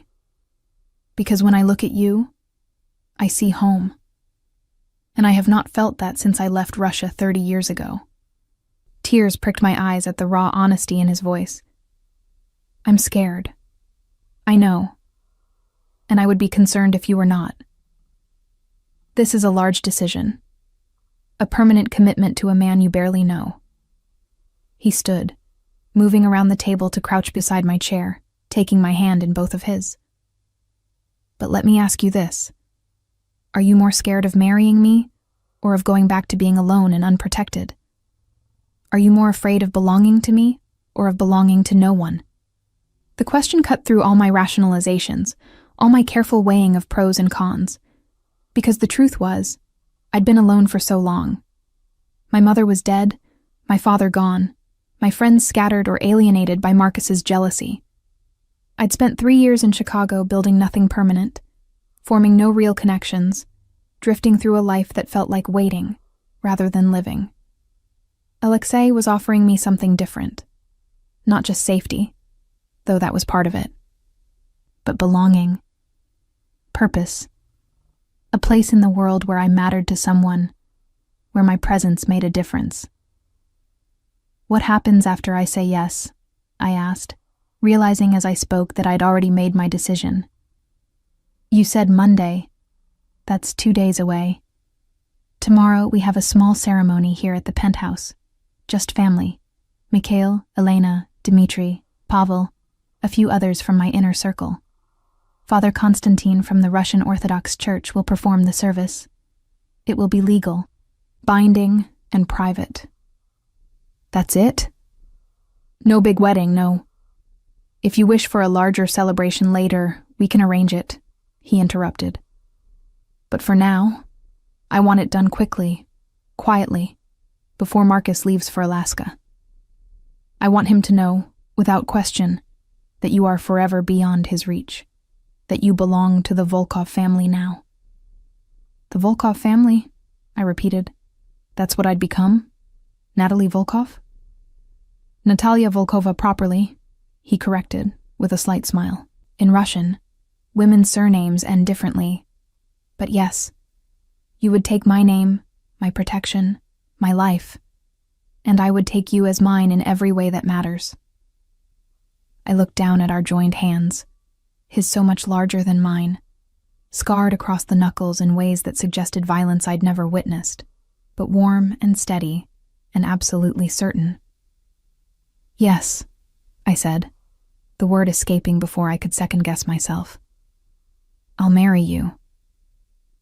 For a moment, Alexei was completely still, as though he hadn't expected the answer despite his earlier certainty. Then something fierce and possessive flashed across his face, and he stood, pulling me up with him and into his arms. "Say it again," he commanded, his voice rough with emotion. "Say you will be my wife." "I'll be your wife," I repeated, and felt something settle in my chest. Not contentment exactly, but rightness, as though I'd been waiting my whole life to be claimed by someone who saw my value rather than my vulnerability. His kiss was different from the chaste brushes of lips we'd shared before. This was claiming, possession, a promise, and a threat wrapped together. His hands framed my face with surprising gentleness, even as his mouth demanded everything I had to give. When we finally broke apart, both breathing hard, his forehead rested against mine. "Mine," he breathed. "Finally. Completely mine." "Yours," I agreed, and felt the truth of it settle into my bones. The next morning, Elena woke me early with tea and a gentle reminder that I had preparations to make. The wedding was set for 4 in the afternoon, enough time to make me presentable, but not enough to work myself into a panic. "Mr. Volkov asked me to help you prepare," Elena said, her eyes soft with something that looked like approval. "He wants everything to be perfect for you."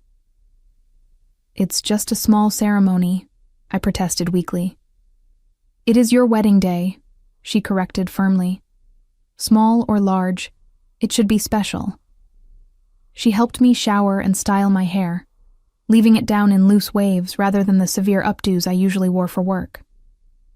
The makeup she applied was natural but polished, making my eyes look larger and my skin glow. When she brought out the cream silk dress from yesterday's garment bag, I didn't protest. It fit perfectly, of course. Alexei's attention to detail was flawless. The dress was elegant without being fussy, the kind of thing I could imagine wearing again rather than hanging in a closet as a symbol of a single day. The lace sleeves covered my arms, a detail I suspected Alexei had specified after noticing how self-conscious I was about the fading bruises Marcus had left. "Beautiful," Elena pronounced, stepping back to admire her work. "Mr. Volkov will not be able to take his eyes off you." "Elena," I said suddenly, "do you think I'm making a mistake? Marrying someone I've known for less than 2 weeks?" Her expression softened. "I have known Alexei Dmitrievich for 15 years, since he opened Volkov's. I have seen him with many women, beautiful women, sophisticated women, women from good families who would have made advantageous matches." She took my hands in hers. "He looked at none of them the way he looks at you, and none of them made him smile the way you do. Sometimes the heart knows what the mind takes months to accept." "That's very romantic." "I am Russian," she said with a small smile. "We understand suffering and passion better than most, and I see in you both the suffering you have endured and the passion that will bloom when you allow yourself to feel safe enough for it." The ceremony was held in the living room, which had been transformed with white roses and candles. The floor-to-ceiling windows offered that stunning lake view, and the afternoon sun cast everything in golden light.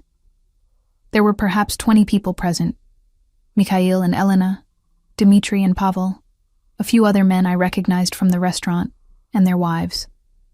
Father Constantine was an elderly man with a long white beard and kind eyes, dressed in ornate vestments that suggested this was not his first Russian wedding. But I saw none of them clearly, because my eyes found Alexei the moment I entered the room, and I couldn't look away. He wore a black suit, no tie, the first 2 buttons of his white shirt undone in a concession to informality. His pale eyes were fixed on me with an intensity that made my breath catch. As I walked toward him, his expression shifted through several emotions too quickly to name. finally settling on something that looked like wonder. "You are radiant," he murmured as I reached him, taking my hands in his. "More beautiful than I imagined." The ceremony was conducted partially in Russian, partially in English for my benefit. Father Constantine spoke about the sanctity of marriage, about the bonds that unite families, about the responsibilities husband and wife owe each other. I understood perhaps half of what he said, but the important parts were clear enough. When it came time for vows, Alexei spoke in English, his voice steady and sure. "I, Alexei Dmitrievich Volkov, take you, Natalia, to be my lawfully wedded wife. I promise to protect you with everything I have, to provide for you in all ways, to cherish what is precious in you, and defend it against all threats. I promise that you will want for nothing while I draw breath, that you will be safe in my care, that you will be mine, and I will be yours from this day forward." My turn. My voice shook only slightly as I spoke. "I, Natalie Rose Pierce, take you, Alexei, to be my lawfully wedded husband. I promise to stand with you, to trust in your protection, to be loyal in all things. I promise to build a life with you, to be your partner and your wife, yours and mine from this day forward." The rings were simple platinum bands, but mine had a delicate pattern of vines engraved on the inside, a detail I would only notice later, but one that made me understand how much thought Alexei had put into even the smallest elements.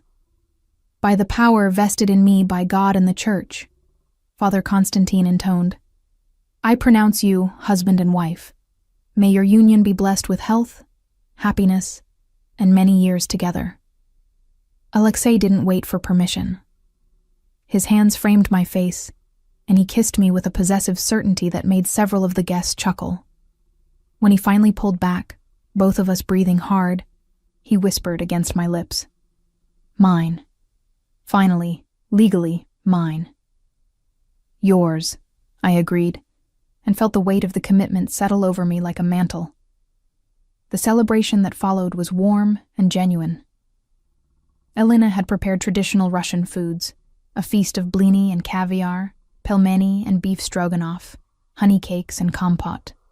Someone produced vodka, and toasts were made in Russian that made everyone laugh, and occasionally made Alexei shoot warning looks at his men. "What are they saying?" I asked him during one particularly enthusiastic toast from Dmitri. "They are being inappropriate about wedding nights," he said, his hand tightening possessively on my waist. "I will have words with them later." "Don't," I said impulsively. "Let them celebrate. It's a wedding. People are supposed to be inappropriate." His expression softened. "You are more generous than I deserve." "Probably," I agreed, then added more seriously, "But you're stuck with me now." "Yes," he said with deep satisfaction. "I am." As the sun set over Lake Michigan, painting the sky in shades of orange and pink, Alexei led me to the windows that overlooked the city. Behind us, the celebration continued, laughter and conversation in Russian and English mixing together, the clink of glasses, and the warm feeling of family. "Are you happy?" he asked quietly, his arm around my waist holding me close to his side. Was I? 2 weeks ago? I'd been running from a man who wanted to control me, terrified and alone. Now I stood in a penthouse I called home, married to a man who commanded an empire with absolute authority, surrounded by people who'd welcomed me into their circle. "I think so," I said honestly. "It's strange. It all happened so fast. But yes, I think I'm happy." "Good." His lips brushed my temple. "I will work every day to ensure you remain so." "That's a lot of pressure on yourself." "I'm accustomed to pressure." His hand splayed possessively across my stomach. "And you are worth the effort." As the celebration wound down and guests began to leave, each one embracing me and welcoming me to the family with varying degrees of English proficiency, I felt the weight of what came next settling over me. The celebration was over, the ceremony complete. Now it was just Alexei and me, husband and wife, expected to consummate what we'd promised. "You are nervous," Alexei observed after the last guest had departed and we stood alone in the living room. "A little," I admitted. "We do not have to do anything tonight," he said, surprising me. "The marriage is legal regardless. We can wait until you feel ready." "You said you weren't a patient man." "I am not patient about wanting you." His pale eyes were dark with desire. "But I can be patient about having you. I want you willing, Natalie. Eager, not simply compliant because you think it is expected." The honesty of it made my decision easier. "I am willing," I said quietly. "Maybe not eager yet, that might take time, but willing. And I'd rather not spend our wedding night apart." His smile was slow and absolutely devastating. "Then come with me, wife. Let me show you what it means to be mine." He led me down the hallway to his room. Our room now, I supposed. It was larger than mine, decorated in shades of charcoal and navy, masculine but not oppressively so. The bed was enormous, and floor-to-ceiling windows offered the same stunning view as the rest of the penthouse. "I am going to undress you now," Alexei said, his voice low. "Slowly. If at any point you want me to stop, you say so." "Yes?" "Yes," I whispered. His hands were surprisingly gentle as they found the zipper of my dress, sliding it down with deliberate slowness. The silk pooled at my feet, leaving me in the delicate white lingerie Elena had provided. Alexei's breath caught, his pale eyes darkening as they traveled over me. "Beautiful," he breathed. "More beautiful than I imagined. And I have imagined this many times since the night you ran into my restaurant."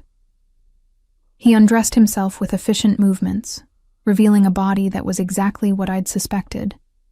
Lean muscle and pale skin marked with scars that told stories of violence I'd probably never fully understand. He was beautiful in a dangerous way, power and control evident in every line. When he finally pulled me against him, skin to skin, I tensed instinctively. Old memories of Marcus's rough handling, his disregard for my pleasure, his use of my body without concern for me surfacing despite my attempts to suppress them. Alexei felt it immediately. "We stop," he said, already pulling back. "No." I caught his arm. "I want this. I want you. I need you to be patient with me. Marcus?" I couldn't finish. Understanding darkened Alexei's expression. "He took without asking. Made you feel used rather than cherished." "Yes." "Then I will show you the difference." It was a promise and a vow. "Tonight, you will understand what it means to be worshipped rather than taken. To be cherished rather than used. To be mine in the way I have always meant it. Protected, valued, treasured." What followed was acclaiming, but one completely different from anything I'd experienced with Marcus. Alexei was patient and thorough, learning what made me gasp with pleasure rather than pain, building heat between us slowly until I was the one pulling him closer, the one demanding more. When we finally came together, it felt like completion, like the final piece of a puzzle clicking into place. He kept his eyes on mine the entire time, watching my face for any sign of discomfort, his hands gentle, even as his body was commanding. Afterward, we lay tangled together in his sheets, my head on his chest as his fingers traced lazy patterns on my bare shoulder. "No regrets?" he asked, echoing what had become our ritual question. "No regrets," I confirmed. "Though I still think you're insane for marrying someone you barely know." "I know everything I need to know." His arm tightened around me. "You are strong and brave and more resilient than you give yourself credit for. You write beautiful words and give second chances to a man who probably does not deserve them. You are mine, Natalia Volkova, and I am yours. That is all that matters. Natalia Volkova, I repeated, testing the name. That's going to take some getting used to. You have the rest of your life to get used to it. He pressed a kiss to the top of my head. Welcome to the family, wife. As I drifted toward sleep, safe and warm in the arms of a man who'd claimed me with absolute certainty, I thought about the path that had led me here. Running from Marcus, stumbling into Volkov's, meeting Alexei's pale eyes across a restaurant, and feeling something fundamental shift. It should have been terrifying. By any rational measure, I'd traded one form of possession for another. But Alexei was right. There was a difference between possession and control. Marcus had wanted to diminish me. Alexei wanted to protect me. One had been about him. The other was about me. I was Natalia Volkova now, wife to a Bratva boss, under the protection of a man who spoke about ownership with absolute certainty, but showed me gentleness in every touch. It wasn't the life I'd planned. But then, I'd learned that plans were just suggestions the universe laughed at. This was my life now. Strange, unexpected, built on a foundation of fear, transformed into safety. And for the first time in longer than I could remember, I felt like I was exactly where I belonged. The first week of marriage was an adjustment in ways I hadn't anticipated. Not because Alexei was difficult. If anything, he was surprisingly considerate about giving me space to process what we'd done. But because being his wife changed everything about how the world interacted with me. At Volkov's, the staff's cautious respect transformed into something deeper. Deference mixed with genuine warmth as they welcomed me fully into the family. Mikhail started teaching me Russian phrases beyond the basic greetings I'd learned, his patience endless as I butchered the pronunciation. The kitchen staff began preparing my favorite dishes without being asked, and the servers looked to me for direction on matters they once would have taken only to Alexei. They respect you, Alexei explained one evening as we closed the restaurant together. Not just because you are my wife, but because you have proven yourself worthy of that position. You work hard, you treat them fairly, you do not abuse the power your position gives you. In our culture, these things matter greatly. The penthouse felt different too. What had been a temporary refuge transformed into a home as I slowly added my own touches. Books on the shelves, a blanket my mother had crocheted draped over the sofa, small changes that made the space feel lived in rather than staged. Elena approved of every modification, often appearing with suggestions or items she thought would enhance what I was trying to create. And there was Alexei himself. My husband. The word still felt strange in my mouth, but increasingly right. He was attentive without being suffocating, protective without being controlling.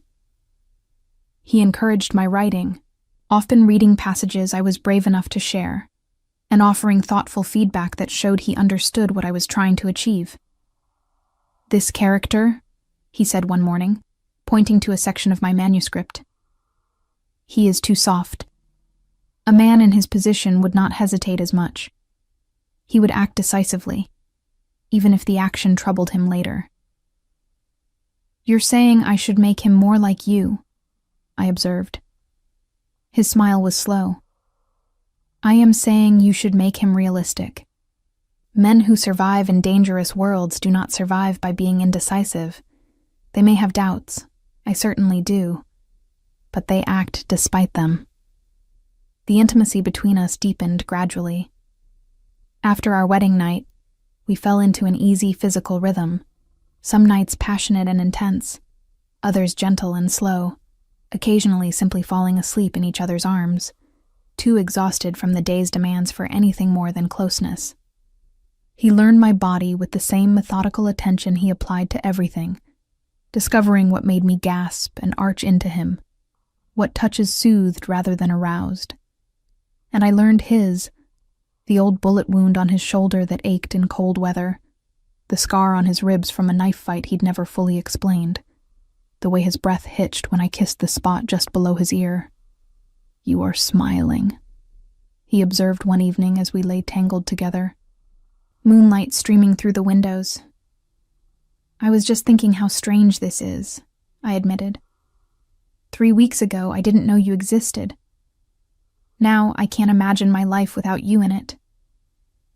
That is not strange. That is fate. His fingers traced lazy patterns on my bare shoulder. "Some people are meant to find each other, Natalia. We simply found each other faster than most." It was on the 8th day of our marriage that the first real complication arose. I was working at the restaurant, managing the evening's reservations and coordinating with a supplier about a shipment of specialty vodka, when a woman walked in who made every person in the room go still. She was stunning, tall and willowy with blonde hair that fell in perfect waves, wearing a designer dress that probably cost more than my car used to be worth. But it wasn't her beauty that caused the reaction. It was the way Mikhail's face went pale when he saw her, the way Dmitri immediately moved to intercept her, the way the entire staff seemed to hold their breath. "I need to see Alexei," she said in Russian-accented English, her voice carrying the kind of authority that came from being accustomed to getting what she wanted. "Mr. Volkov is not available at the moment," Dmitri replied, positioning himself between her and the private dining area where Alexei was meeting with some business associates. "He will be available for me." She tried to move past him, but Dmitri's hand caught her arm, gently but firmly. I rose from my desk, uncertain what was happening, but sensing it was important. "Can I help you?" I asked, moving into her line of sight. Her eyes, ice blue and calculating, swept over me with dismissive assessment.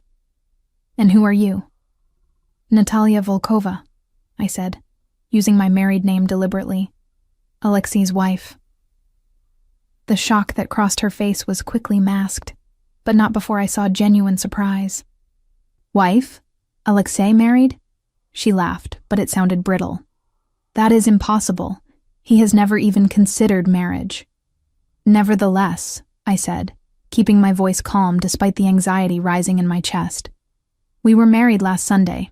Now who are you?" "I am Katerina Sokolova," she said, drawing herself up to her full height. "And Alexei and I have an understanding that clearly he has decided to disregard." Before I could respond, Alexei emerged from the private dining room, his expression thunderous. When he saw Katerina, something dangerous flickered in his pale eyes. "You were not invited here," he said coldly, speaking in English for my benefit. "And you are not welcome." "Alexei, darling," she purred, switching to Russian. "English," he cut her off sharply. "Out of respect for my wife." Katerina's eyes narrowed. "So it is true. You actually married her. Some American nobody you met, a few weeks ago?" She looked at me with undisguised contempt. "What could she possibly offer you that I could not?" "Everything," Alexei said flatly. "She offers me everything you never could. Now leave, immediately." "We had an arrangement. We had nothing." His voice dropped to a dangerous whisper. "You presumed an arrangement based on a single dinner 2 years ago, where I made it abundantly clear I had no interest in anything permanent with you. If you have convinced yourself otherwise, that is your delusion, not my responsibility." I watched the exchange with growing unease. Whoever this Katerina was, she clearly had expected a different reception, and the way she was looking at me, with calculation rather than mere jealousy, suggested she saw me as an obstacle to be removed rather than accepted.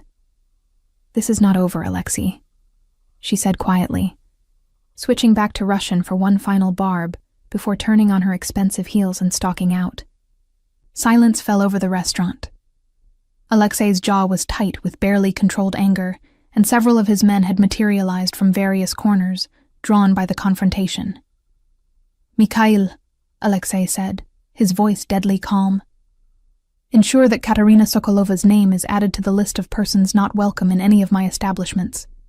If she attempts to enter again, She is to be removed immediately, and I am to be informed. Yes, Alexei Dmitrievich. Mikhail nodded, pulling out his phone.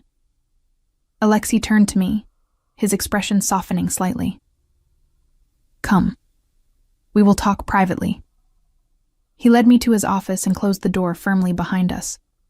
For a moment, he simply stood there, hands clenched into fists, visibly working to control his anger. I apologize, he said finally. You should not have been subjected to that. Who is she? I asked, trying to keep my voice level. No one important. He moved to the window, staring out at the Chicago skyline. Katerina is the daughter of another Bratva family. Her father has been trying for years to arrange a marriage between us. A strategic alliance that would unite our territories and business interests. I have refused consistently and emphatically. Katerina, however, has chosen to interpret my refusals as playing hard to get rather than actual rejection. She seemed to think you had some kind of understanding. We had dinner once, at her father's insistence, 2 years ago. I made it clear during that dinner that I had no romantic interest in her and would not be pursuing any kind of relationship. She apparently heard what she wanted to hear, rather than what I actually said. He turned to face me. This is the reality of my world, Natalia. There are people who believe they have claims on me, on my time, on my future. Marrying you was not just about protecting you from Marcus. It was also about making clear to everyone, including persistent women like Katerina, that I am no longer available for their schemes. So I'm a political statement as well as a wife, I said, trying to keep the hurt from my voice. His expression shifted immediately, and he crossed to me in 3 long strides. His hands framed my face, forcing me to meet his eyes. You are my wife. That is all that matters. Yes, our marriage serves certain practical purposes. Your protection, my clearly stated unavailability to others. But do not mistake utility for the entirety of what you are to me. His thumb traced my lower lip. I married you because I wanted you. Because I want you still. Because every day I discover new things about you that make me more certain I made the right choice. She's very beautiful, I said quietly, and probably from the right kind of family, with the right connections. She is a viper, Alexei interrupted flatly. Beautiful, yes, but venomous. Her family is known for their cruelty, their willingness to sacrifice anyone for advantage. She would have been a nightmare as a wife, constantly scheming, constantly looking for ways to increase her own power at my expense. You, on the other hand, he smiled slightly. You write novels and drink terrible coffee and try to teach my staff English phrases they will never use. You make me laugh and challenge my assumptions and look at me like I am more than just a tool for protection or advancement. I do drink terrible coffee, I admitted, some of the tension easing from my shoulders. Atrocious coffee, he agreed, pressing a kiss to my forehead. But I would not change a single thing about you. The incident with Katerina should have been the end of it, but 3 days later, Elena brought me the morning papers with a worried expression. Mrs. Volkova, you should see this, she said, unfolding the society section of one of Chicago's newspapers. The headline made my stomach drop. Bratva boss's surprise marriage, love match or strategic move. The article was relatively balanced, discussing Alexei's marriage to an unknown American woman named Natalie Pierce, and speculating about whether it was a genuine relationship or a strategic alliance. But it was the accompanying photo that truly bothered me. A grainy shot of Alexei and Katerina from what must have been that dinner 2 years ago, positioned in a way that made them look intimately connected. The caption read, Sources close to the Volkov family suggest the marriage came as a surprise to many, including Katerina Sokolova, daughter of rival Bratva leader Dmitry Sokolov, who many believed had an understanding with Volkov. I am sorry, Elena said softly. The papers, they love to create drama where there is none. It's fine, I said, though my hands trembled as I set the paper down. It's not like they printed anything untrue. I am an unknown American, and people probably were surprised. But they make it sound like there is something between Mr. Volkov and that woman, when there is nothing. Never has been. Elena's voice was firm. I have worked for this family for 15 years. I have seen many women try to catch Alexei Dmitrievich's eye. None succeeded until you. I wanted to believe her. But the article had planted seeds of doubt that grew roots quickly. Was I really what Alexei wanted? Or was I simply convenient? A way to solve multiple problems at once, give me protection while simultaneously shutting down the arranged marriage schemes of families like the Sokolovs. That evening, when Alexei returned home, I was in my writing room staring at a blank page, unable to form coherent sentences through the spiral of anxiety. "You saw the article," he said from the doorway. Not a question. "Yes." He moved into the room, his presence filling the space. "And now you are wondering if what we have is real." "Are you reading my mind now?" "I am reading your face. You get this small crease between your eyebrows when you are worried." His fingers touched the spot gently. "The article is lies and speculation, Natalia. Katerina's father likely planted it in an attempt to embarrass me or drive a wedge between us." "Is it working?" I asked, hating how small my voice sounded. "Only if you let it." He crouched beside my chair, bringing himself to eye level. "Listen to me carefully. I have spent 30 years building my reputation, my power, my position. I do not do anything, without careful consideration of the consequences. When I married you, I did so knowing it would anger the Sokolovs, knowing it would surprise my associates, knowing it would invite exactly this kind of scrutiny and speculation. Then why? Because I wanted you more than I cared about any of that." His voice was fierce. Because for the first time in my life, I met someone who made me want to be selfish, who made me choose personal desire over strategic advantage.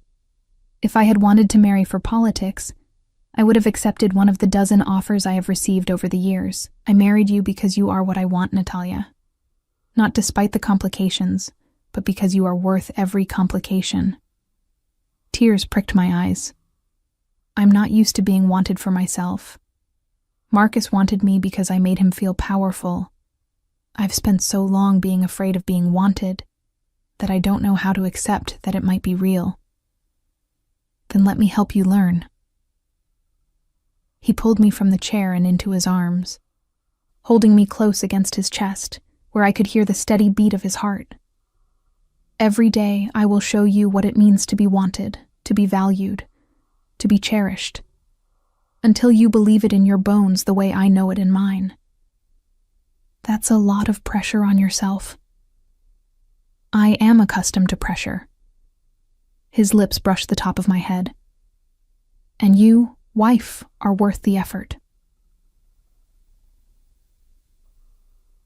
The scandal, such as it was, died down over the following weeks.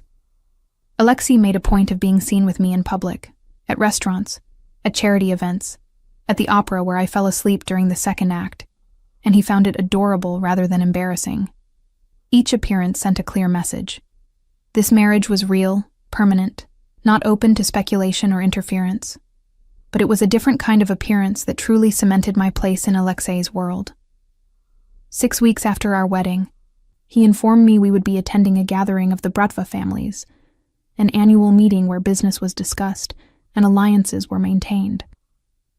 "You do not have to attend," he said, watching me carefully. "These gatherings can be intense, but your presence would send a strong message about the strength of our union." "What kind of message?" "That you are not a temporary distraction or a strategic error. That you are my wife, my partner, someone worthy of respect and protection from the entire organization." He paused. "But I will not force you. This is your choice." I thought about refusing. The idea of walking into a room full of Russian mobsters and their families was terrifying. But I also remembered Katerina's contemptuous assessment, the article's speculation, the whispers I'd noticed when we appeared in public. "I'll go," I decided. "But you have to promise not to leave me alone with anyone terrifying." His smile was warm. "I promise. Though I should warn you, everyone there will likely be at least somewhat terrifying. It is the nature of this world." The gathering was held at an estate outside the city, a sprawling property that reminded me uncomfortably of something from The Godfather. Cars lined the circular drive, expensive imports that probably cost more than most houses. Men in suits that screamed money and danger stood at strategic positions, watching every arrival with professional vigilance. Inside, the house was elegant in that old-world way that spoke of traditions maintained across generations. The main room was filled with people, men in suits conducting business in corners, women in designer dresses exchanging carefully polite conversation, children surprisingly present and apparently accustomed to these gatherings. The moment we entered, conversations paused. Every eye in the room turned to assess me. The unknown American who'd somehow caught the attention of one of the city's most powerful Bratva leaders. Alexei's hand tightened on my waist. "Breathe," he murmured. "And smile. Never let them see uncertainty." I plastered on what I hoped was a confident smile and let him guide me through the room.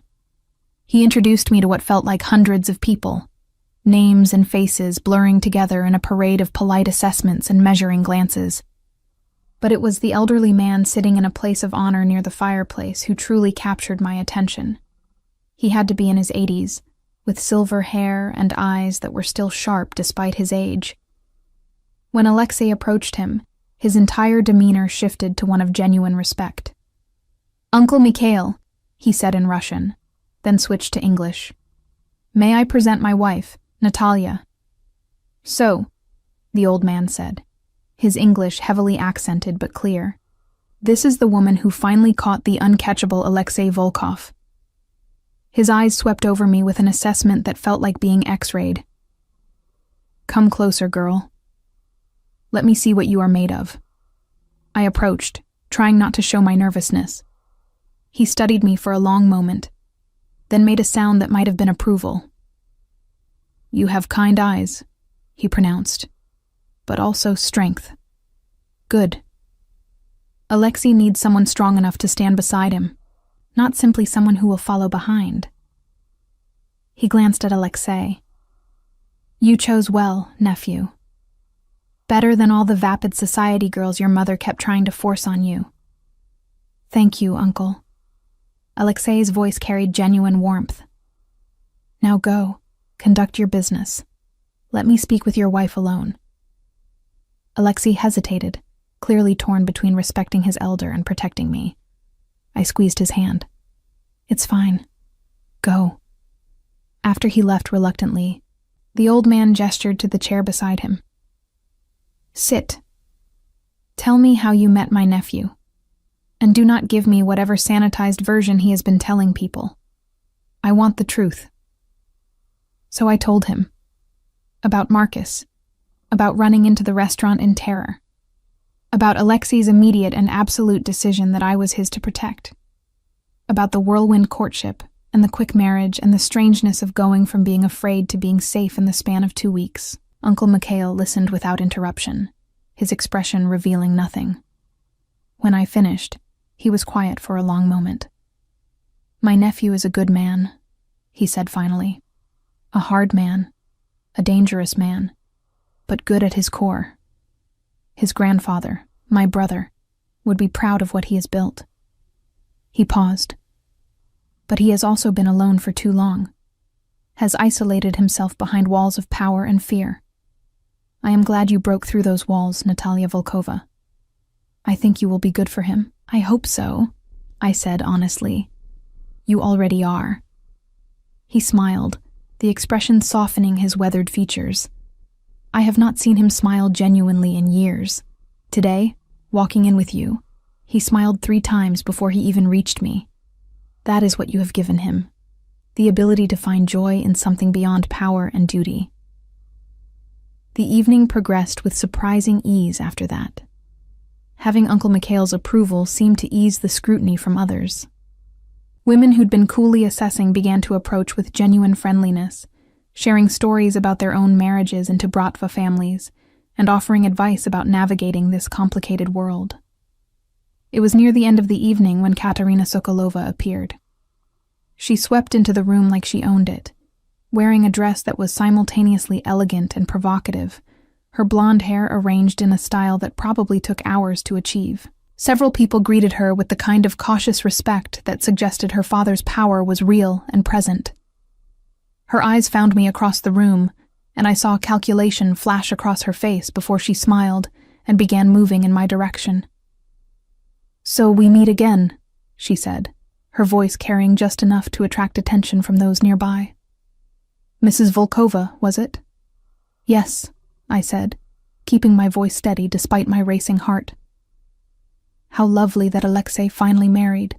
Her smile didn't reach her eyes, though I must admit, it came as quite a surprise to those of us who know him well. He always swore he would never marry, would never allow anyone that close to him. "People change," I said simply. "Do they?" She tilted her head. "Or do they simply make strategic decisions and dress them up as something more palatable?" Before I could respond, Alexei materialized at my side, his presence immediately commanding. "Katerina, I thought I made it clear you were not welcome in my establishments." "This is not your establishment, Alexei, darling. This is a family gathering, and my family has as much right to be here as yours." Her eyes glittered with malice. "Unless you plan to start a war over a simple conversation with your wife." The word wife dripped with such contempt that several nearby conversations paused. "I plan to do whatever is necessary to protect my wife from those who would disrespect her," Alexei said, his voice deadly calm. "And making it clear that my wife holds a position of respect in this community is not starting a war. It is establishing a fact." "A fact," Katerina repeated. "Is that what we're calling convenient marriages now? Katerina Dmitrievna?" Uncle Mikhail's voice cut through the tension. "You will show respect to Alexei Volkov's wife, or you will leave. The choice is yours." The room had gone completely silent. Katerina's face flushed with anger and embarrassment as she realized she'd overstepped. Even with her father's power behind her, directly defying Uncle Mikhail at a family gathering was not something anyone did lightly. "Of course," she said, her voice tight. "My apologies if I offended. I was simply surprised by the sudden marriage." "Your surprise is noted and irrelevant," Uncle Mikhail said dismissively. "Alexei has made his choice. The family accepts it. You would do well to do the same." Katerina's hands clenched into fists, but she forced a smile. "As you say, Uncle Mikhail." She turned and walked away, her posture rigid with suppressed fury. The conversations resumed gradually, though I noticed several people now looking at me with new respect. I'd been publicly defended by Uncle Mikhail, an endorsement that apparently carried significant weight in this world. "I am sorry," Alexei murmured in my ear. "She should not have approached you." "It's fine," I said, though my hands were shaking. "I can handle a jealous woman." "She is not just jealous." His voice was grim. "She is vindictive, and now she has been publicly humiliated. She will not forget that." "Are you worried?" "I am cautious." He pulled me closer against his side. "But you are under my protection, under the family's protection now. She would have to be truly foolish to move against you. And whatever else Katerina is, she is not usually foolish." As we left the gathering hours later, I felt exhausted, but oddly triumphant. I'd survived my introduction to Alexei's world. I'd earned Uncle Mikhail's approval. I'd stood my ground against Katerina's cattiness. "You did well tonight," Alexei said, as we drove home through the dark city streets. Better than well. You were perfect. I didn't do anything except stand there and try not to embarrass you. You held your head high when people were judging you. You answered Uncle Mikhail honestly.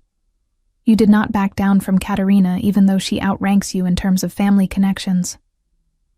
His hand found mine, squeezing gently. You showed them exactly what I told them you were. Strong enough to be my wife. Strong enough to belong in this world. Do I belong, though? I asked quietly. Really? I'm just a barista from Iowa who happened to run into the right restaurant at the right time. You are Natalia Volkova, he corrected firmly. My wife, a member of the Volkov family, and you belong wherever you choose to be, simply because you are you. The certainty in his voice made me almost believe it. The threat came 2 weeks after the family gathering, delivered with the kind of precision that made it clear this wasn't amateur hour. I was at the restaurant, working through the lunch rush and coordinating with Mikhail about an upcoming private event, when my phone buzzed with a text from an unknown number. The message was simple. A photograph of me leaving the penthouse that morning, taken from across the street with a telephoto lens. No words, just the image and the clear implication. Someone was watching. Someone had access. Someone wanted me to know I was vulnerable. My hands went cold. I showed the message to Mikhail, whose expression darkened immediately. Stay here, he ordered, already pulling out his own phone. Do not go anywhere alone. I am calling Alexei now. Alexei arrived within 15 minutes, moving through the restaurant with barely controlled fury. Dmitri and Pavel flanked him, both wearing expressions that suggested violence was imminent and welcome. Let me see, Alexei demanded, and I handed over my phone with shaking hands. He studied the image with cold calculation, then showed it to Dmitri. The angle suggests it was taken from the building across the street, 3rd or 4th floor, eastern exposure. I will have men there within the hour, Dmitri said. Do more than that. Alexei's voice was deadly quiet. Find out who owns every unit in that building. Find out who has access. Find out who has been asking questions about my wife or my schedule. And when you find them... He paused, something dangerous flickering in his pale eyes. Bring them to me. Alexei, I said quietly. Maybe we should just call the police. The police cannot help with this, Natalia. He turned to face me fully. Whoever sent this message knows exactly who I am and chose to threaten you anyway. That is not the work of a random stalker or criminal. That is someone with either significant stupidity or significant backing. Katerina, I said, the name bitter on my tongue. Perhaps. He didn't deny it. Or her father, acting on her behalf. Or someone else entirely who sees you as a vulnerability they can exploit. His hands framed my face, the touch gentle despite the fury I could feel radiating from him. But whoever it is, they have made a grave miscalculation, because threatening you is threatening me, and I do not respond kindly to threats. The next few days were tense. Security around me intensified to suffocating levels. I couldn't go anywhere without at least 2 guards, and even moving between rooms in the penthouse meant encountering armed men positioned at strategic points. The restaurant temporarily closed for renovations, though I suspected it had more to do with eliminating any potential access points, while Alexei's men conducted their investigation. I tried to continue my normal routine, writing in the mornings, reading in the afternoons, attempting to maintain some sense of normalcy. But the photograph haunted me. Someone had been close enough to capture me in detail, had chosen that specific moment to demonstrate their reach. It was on the 4th day that Dmitri appeared in the penthouse, his expression grim. We found him, he announced without preamble. Photographer hired through intermediaries. He has been, convinced, to reveal his employer. And, Alexei's voice was sharp, it was Sokolov, Katerina's father. Dimitri's jaw tightened. Apparently, Katerina has been quite insistent that you made a mistake marrying the American. Her father decided to provide evidence of your wife's vulnerability, thinking it might encourage you to reconsider the marriage. The temperature in the room seemed to drop 20 degrees. Alexei went very still, the kind of stillness that preceded violence. Where is Sokolov now? At his club, conducting business as usual. Dmitri paused. He does not yet know we have discovered his involvement. Good. Alexei stood, already reaching for his coat. Arrange a meeting, tonight. Tell him I wish to discuss a business opportunity. Do not mention my wife or the photograph. Alexei, I said, fear and concern warring in my chest. What are you going to do? He turned to face me, and I saw something in his expression I hadn't seen before. Cold, calculated rage that made him look every inch the dangerous man I'd always known he was, but rarely witnessed in full display. I am going to make it abundantly clear what happens to those who threaten my family, he said quietly. Sokolov believes he can intimidate me through you. He will learn tonight that his assumption was not just wrong, but catastrophically foolish. Will you... I couldn't finish the question. Couldn't quite ask if he was going to kill Katerina's father. I will do what is necessary. His expression softened slightly as he approached me. Nothing that happens tonight is your fault, Natalia. Sokolov made his choice when he sent that photograph. Now he will face the consequences. He kissed me then, fierce and possessive, before leaving with Dmitri and half a dozen other men whose expressions suggested they were prepared for whatever came next. The hours that followed were agonizing. Elena tried to distract me with dinner and conversation, but I could barely eat, my mind spinning with terrible possibilities. I'd known intellectually what Alexei was, what he was capable of. But knowing and witnessing the aftermath were different things entirely. It was nearly midnight when I heard the elevator doors open. I rushed from the bedroom to find Alexei entering the penthouse alone, his suit immaculate, no visible signs of violence. But there was something in his eyes, a darkness that suggested whatever had happened at that meeting had not been pleasant. Is it done? I asked. It is done. He moved to the bar, pouring himself a generous measure of vodka and downing it in one swallow. Sokolov will not be a problem anymore. Neither will Katerina. Did you... No one is dead, he interrupted, answering the question I couldn't quite ask. But Sokolov has been made aware that his continued health and business prosperity depend on his daughter's complete absence from our lives. Katerina is being sent to their holdings in Moscow for an extended stay. If she returns to Chicago within the next 5 years, there will be consequences. 5 years? Long enough for her obsession to fade, for her to find new targets for her ambition. He set down the glass and finally looked at me fully, long enough for there to be no doubt about the permanence of our marriage. I crossed to him, wrapping my arms around his waist and pressing my face against his chest. His heart was racing despite his outward calm, and I could feel the residual tension in his muscles. Was it bad? I asked quietly. It was necessary. His arms came around me, holding me close. Sokolov needed to understand that you are not a weakness he can exploit, but a line he cannot cross without destroying everything he has built. I believe he understands that now. I'm sorry I brought this into your life. His laugh was hollow. You brought nothing but joy into my life, Natalia. This, he gestured vaguely, this is the cost of who I am, not who you are. Sokolov and Katerina are relics of a world I have been navigating my entire life. You simply became caught in the crossfire of their schemes. We stood like that for long minutes, holding each other in the quiet penthouse, while the city glittered below us. I thought about how much had changed in just 2 months, from terrified woman fleeing an abusive ex to wife of one of Chicago's most powerful men. The journey should have felt wrong, rushed, dangerous. Instead, it felt like coming home.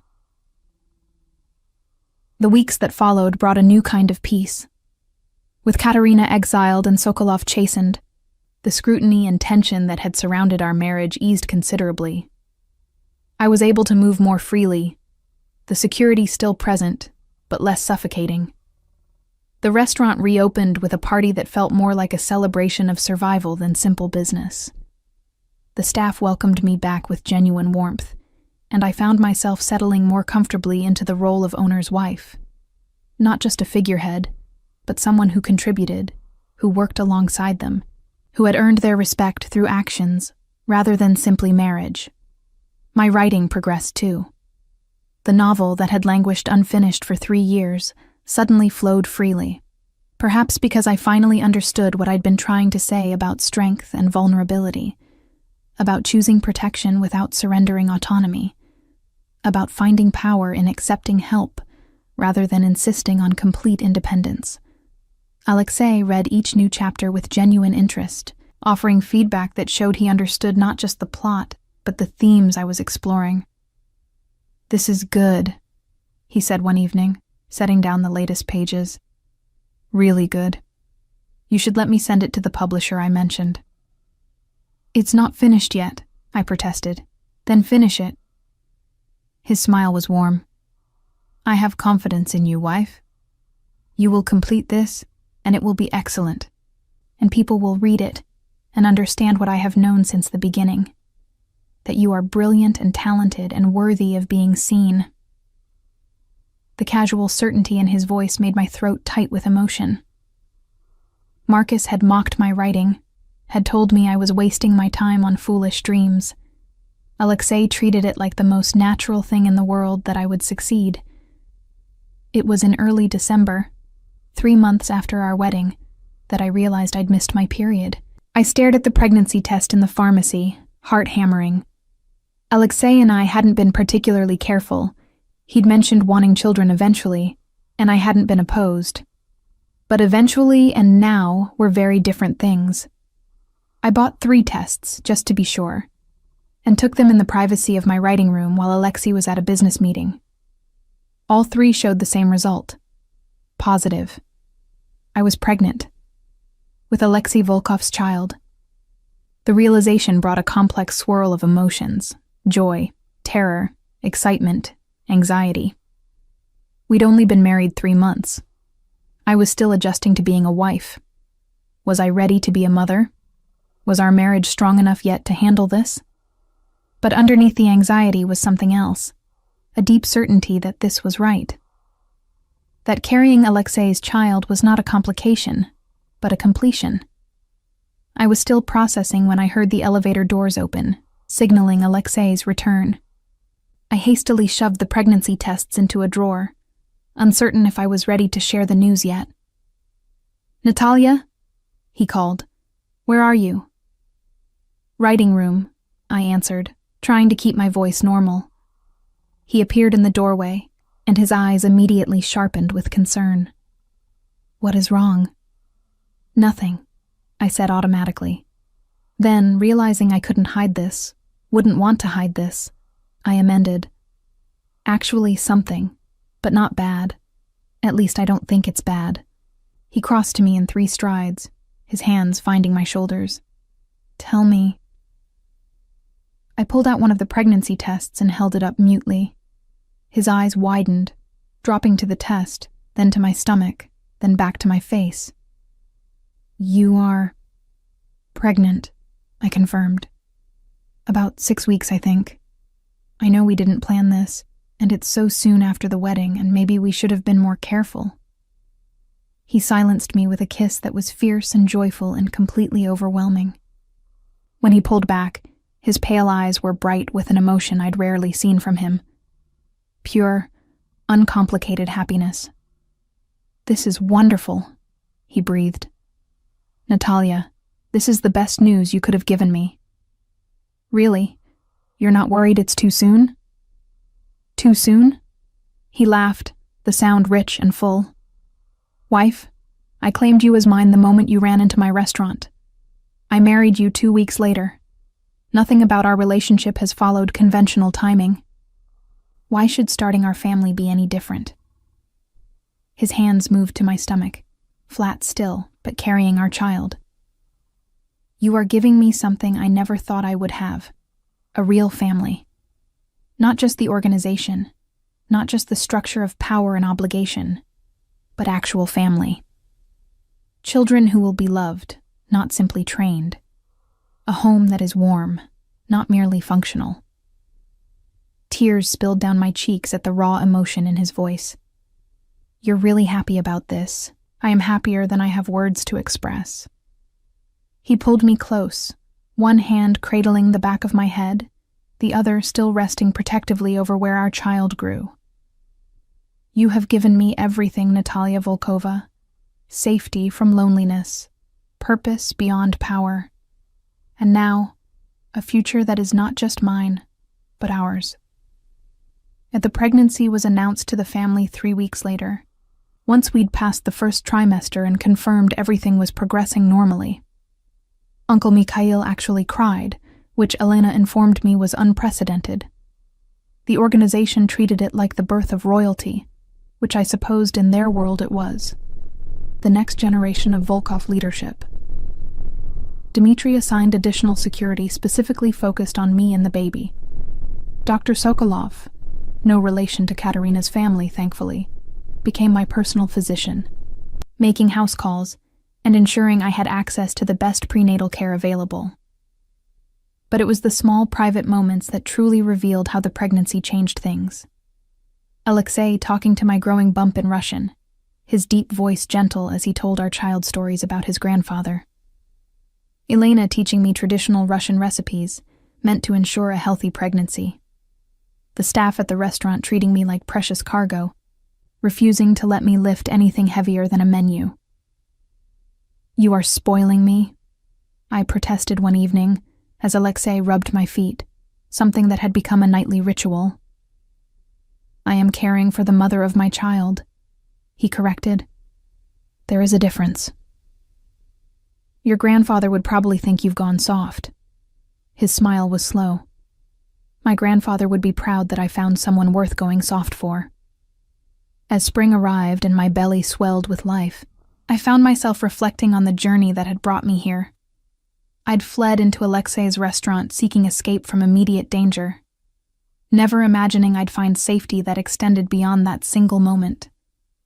Marcus had tried to make me small, to control me through fear and isolation. Alexei had made me powerful, not through his power, but by seeing my own strength and insisting I recognize it too. The novel was finished in April, edited and polished and sent to the publisher Alexei had recommended. They made an offer within 2 weeks, a real publishing contract with a release date in the following year. My dream, the one Marcus had mocked and dismissed, was becoming reality because I'd married a man who believed in it even more than I did. The baby arrived in June, a perfect little girl with Alexei's pale eyes and my dark hair. We named her Anastasia Elena Volkova, Anastasia for resurrection, for new beginnings, and Elena for the woman who'd been more of a mother to me these past months than my own had been in years. I watched Alexei hold our daughter for the first time, his large hands cradling her tiny body with exquisite gentleness, and felt something settle permanently in my chest. This was my family, not the one I'd been born into, but the one I'd chosen, and that had chosen me back. She is perfect, Alexei murmured, his voice thick with emotion. Like her mother. She's going to have you wrapped around her tiny finger, I observed. Yes, he agreed without hesitation, and I will enjoy every moment of it. Uncle Mikhail visited the next day, bearing gifts and offering blessings in Russian that I was beginning to understand. The organization sent so many flowers that the hospital room looked like a garden. Dmitry and Pavel stood guard outside, protecting their boss's new family with the same diligence they'd once protected just him. And I, who'd run into a restaurant seeking refuge from one man's violence, had found instead a different kind of claiming, one built on protection and respect, and a fierce, unyielding devotion. 3 months after Anastasia's birth, my novel hit bookstores. It became a regional bestseller, the story of a woman finding strength in accepting help, rather than insisting on complete independence, resonating with readers in ways I hadn't anticipated.